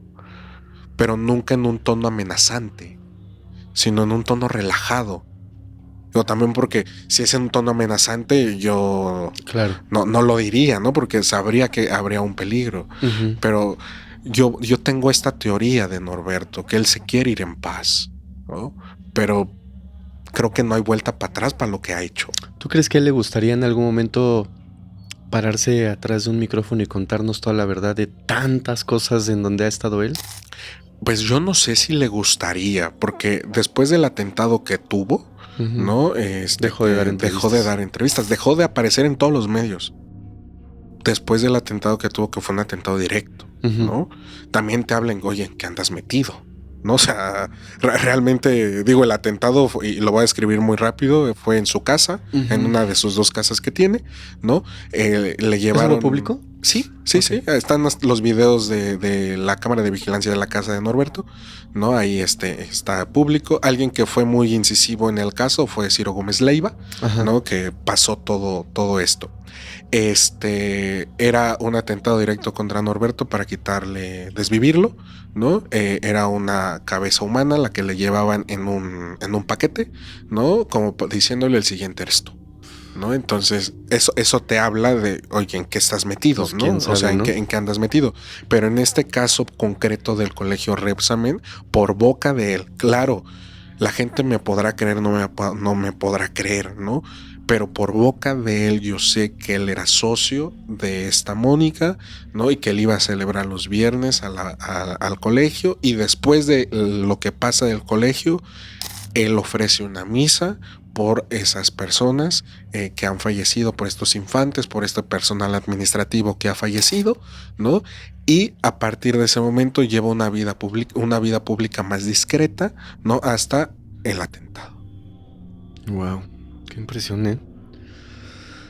Después de 2 años de estar huyendo, esta señora Mónica, el 11 de mayo del 2019, se reporta su captura. Hay dos versiones, te las cuento nada más, igual ya las sabes. Una versión dice que fue capturada como tal en un restaurante en Tlalpan, y otra versión por ahí dice que no fue capturada, que ella se entregó. Yo por ahí estuve escuchando unos audios de una negociación que estaba haciendo un abogado con un familiar de ella para que se entregara. Ella siempre se autonombró inocente. La verdad es que no lo era, no lo es. Fue sentenciada a 31 años de prisión y una reparación de 11.5 millones de pesos para las 26 víctimas, dividido en ciertas cantidades para cada uno de ellos. Y hubo una reducción en su pena de los Este año. Ajá, de los 31 años que te acabo de mencionar, se fijaron 29 años, 5 meses, 22 días. Una reducción mínima, pero bueno, esta señora sigue todavía presa y seguirá por mucho tiempo. Todas las entrevistas que yo vi de ella, en todas ella se dice inocente. Ay, de verdad que hasta coraje me da, porque hay unas entrevistas, Osvaldo, que ni siquiera las quería yo terminar de ver, pero pues me tengo que informar, donde hasta se quiebra, hace la voz, Llora, hay algunas que llora. quiere causar lástima. O sea, señora, mucha gente inocente perdió la vida. Hay una entrevista y yo creo la viste, y si no te la voy a pasar, donde dice que el gobierno la está persiguiendo porque ella es es un chivo expiatorio para lo que pasó. Y dices, No, oye, a ver, espérate, era la dueña, ¿cuál chivo expiatorio? dices, justo eso es lo que te iba a decir. Oye, ¿cómo crees lo que estás diciendo? No, o sea, eres la dueña, hiciste corrupción, negligencia, Viste caprichos, mordidas. o sea, y aún así te sientes un perseguido político. No. ¿En qué cabeza cabe, no? Muchos, y reforzando tu teoría, dicen que muchos, cuando la Interpol gira la alerta roja, ¿no? Y los 6 millones de dólares para la captura, ¿no? Que nunca salió de México. Muchos dicen que nunca salió de México, ¿no? Hay algunos datos que dicen que nunca salió de México y que estaba ya refugiada aquí en la Ciudad de México. Sí, dicen que estaba entre casa de familiares y amigos, que se movía de un punto a otro. Hay una entrevista que ella da a una televisora donde se oye eco. O sea, yo estuve escuchando la entrevista con mucho cuidado y se oye eco como si estuviera en una casa abandonada o vacía. Sin muebles, ¿ah? Se oye mucho eco y se oye que otra mujer medio la aconseja en algunas respuestas. La reportera le está preguntando pues cosas propias del caso, y esa entrevista se da a conocer a los medios a sabiendas de que ella estaba prófuga y de que en ese justo momento no se sabía dónde estaba. La entrevista es como pues algo que concedió a los medios, pero ojo, no concede la entrevista a los medios para aclarar la situación o para pedir una disculpa, no.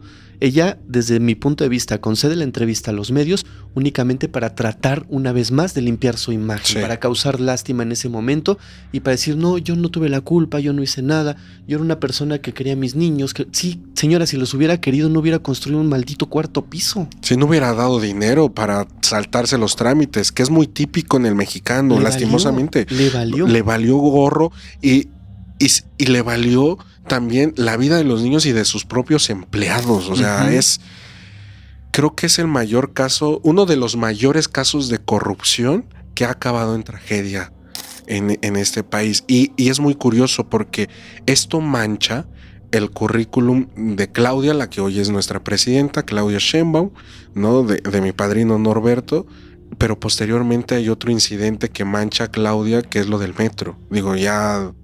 Ese es otro tema, pero a lo que voy es, se pueden evitar este tipo de cosas si no hay corrupción de por medio. Pues mira, yo no podría ni acusar ni deslindar. Sí, claro. Los nombres están ahí.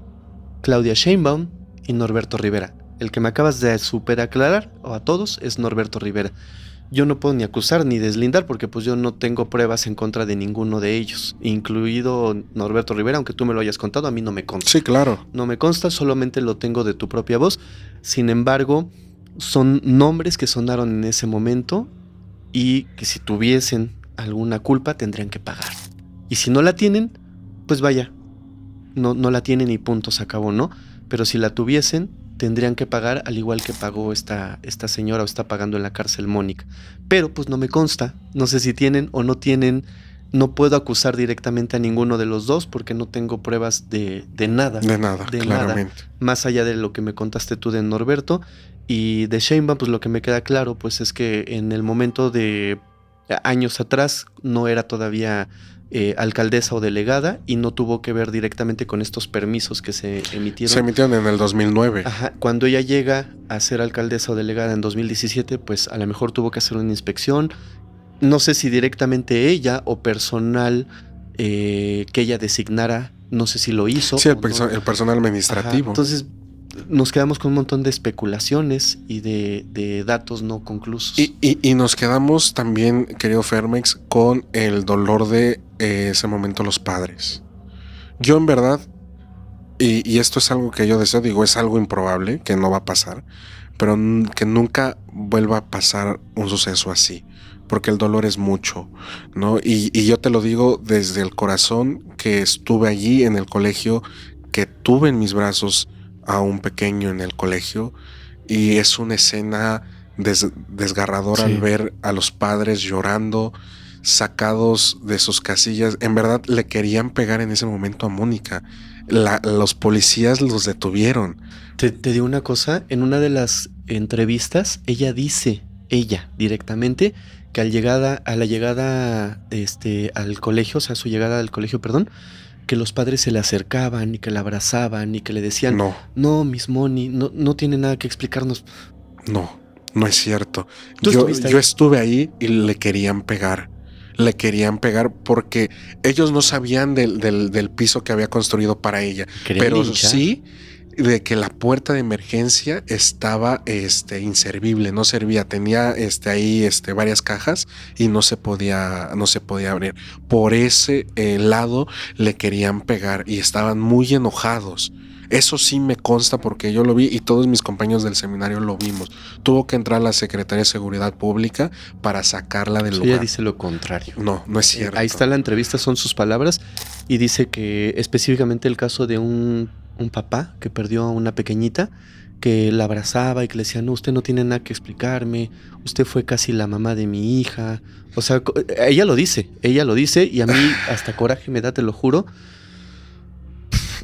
Para mí a quien sí podemos acusar y decir es culpable de todo esto, de la corrupción, de todo esto, es ella. Olvídate de los otros nombres. Sí, no claro. Ella. Y sobre todo el que se haga la víctima, habla de una psicópata O sea, perdóname, Manipuladora. es psicópata, porque eso que estás diciendo, no, los padres eso yo no lo había escuchado, fíjate. Está en Y la y revista. ahorita que tú me lo dices, dices, oye, yo vi otra escena, ¿no? Es como decir, gané la pelea, pero estoy todo morado, ¿no? O sea, en verdad, Fermex y quienes nos están viendo, le querían pegar. Le querían pegar. Sí, te creo. Porque las maestras decían, es que no salimos antes porque la salida de emergencia no funciona. Y en cuanto ven a la dueña o a la directora del lugar, Sí, le la querían querían echar pegar. Le encima. querían pegar.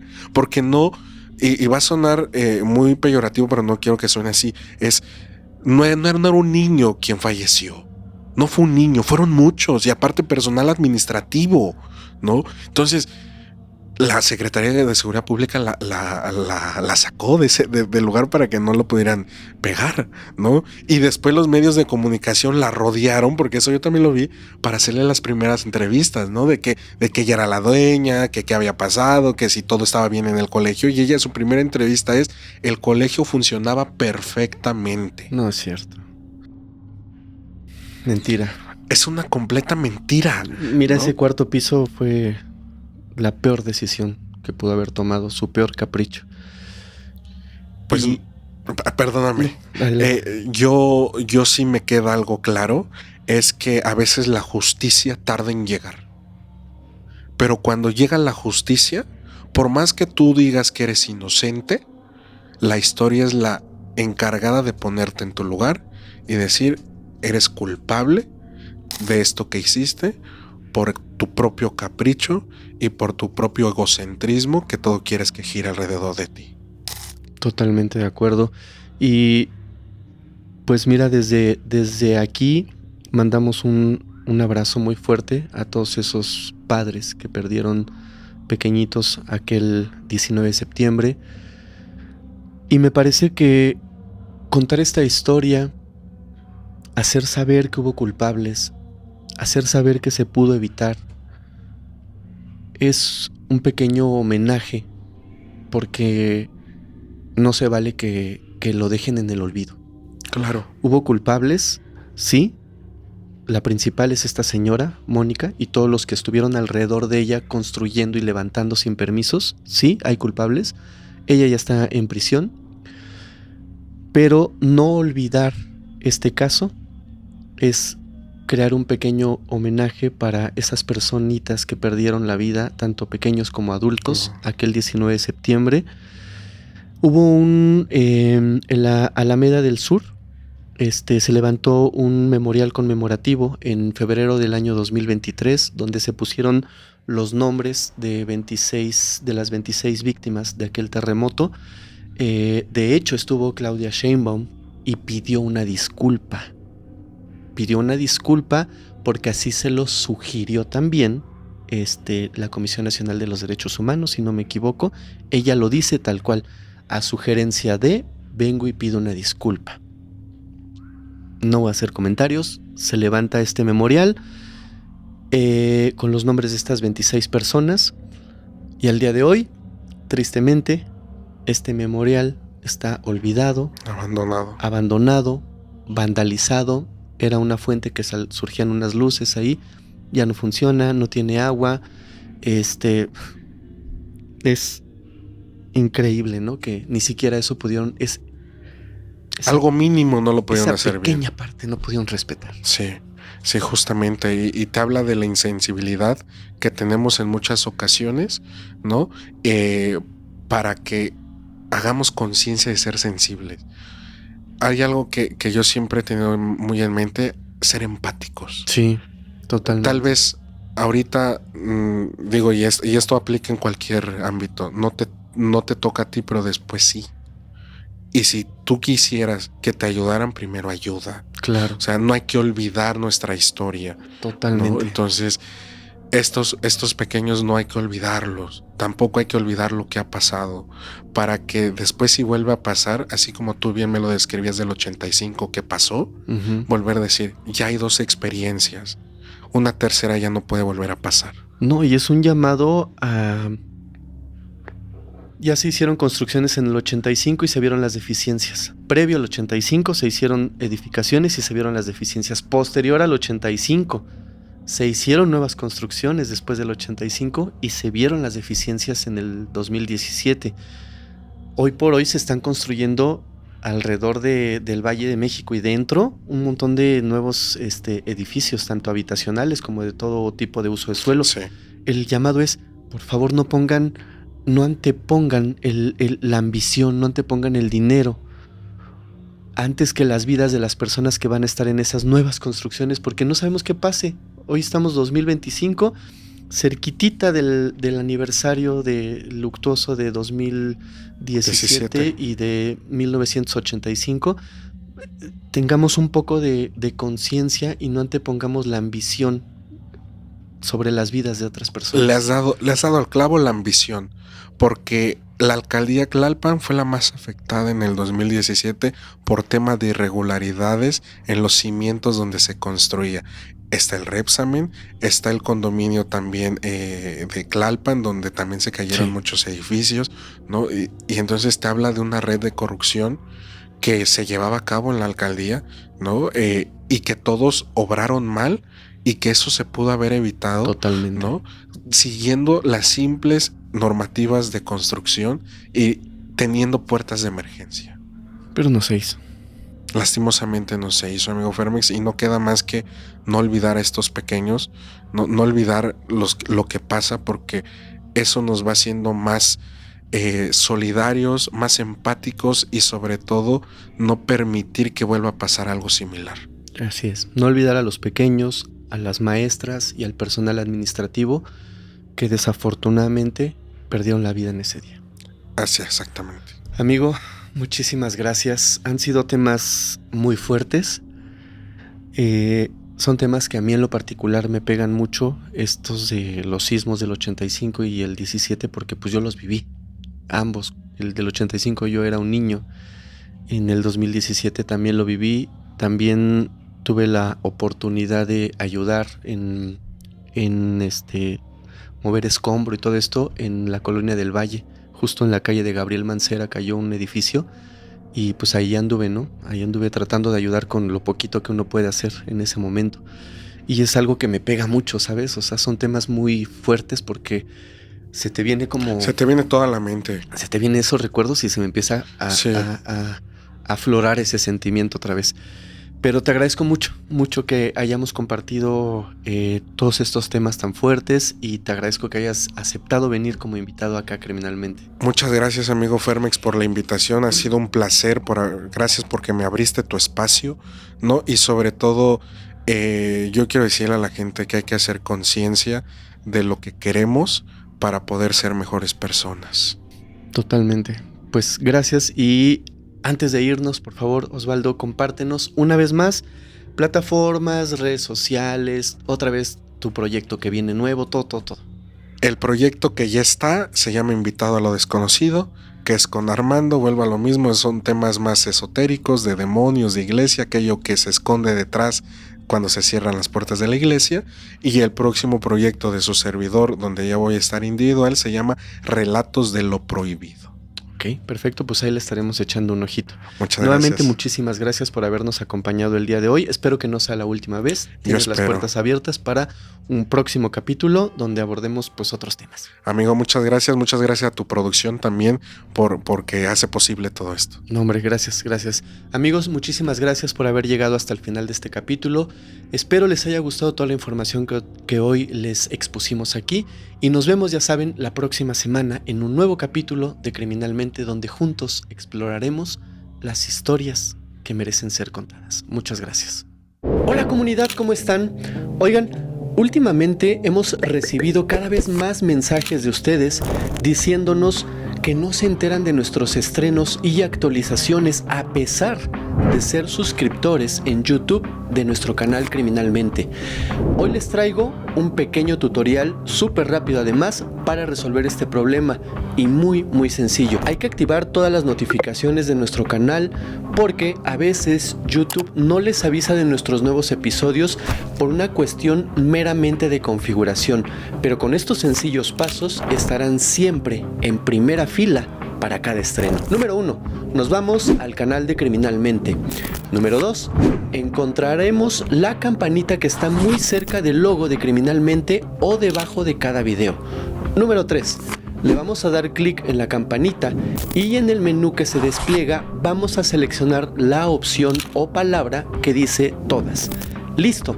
A partir de ahora te deben de llegar todas las notificaciones.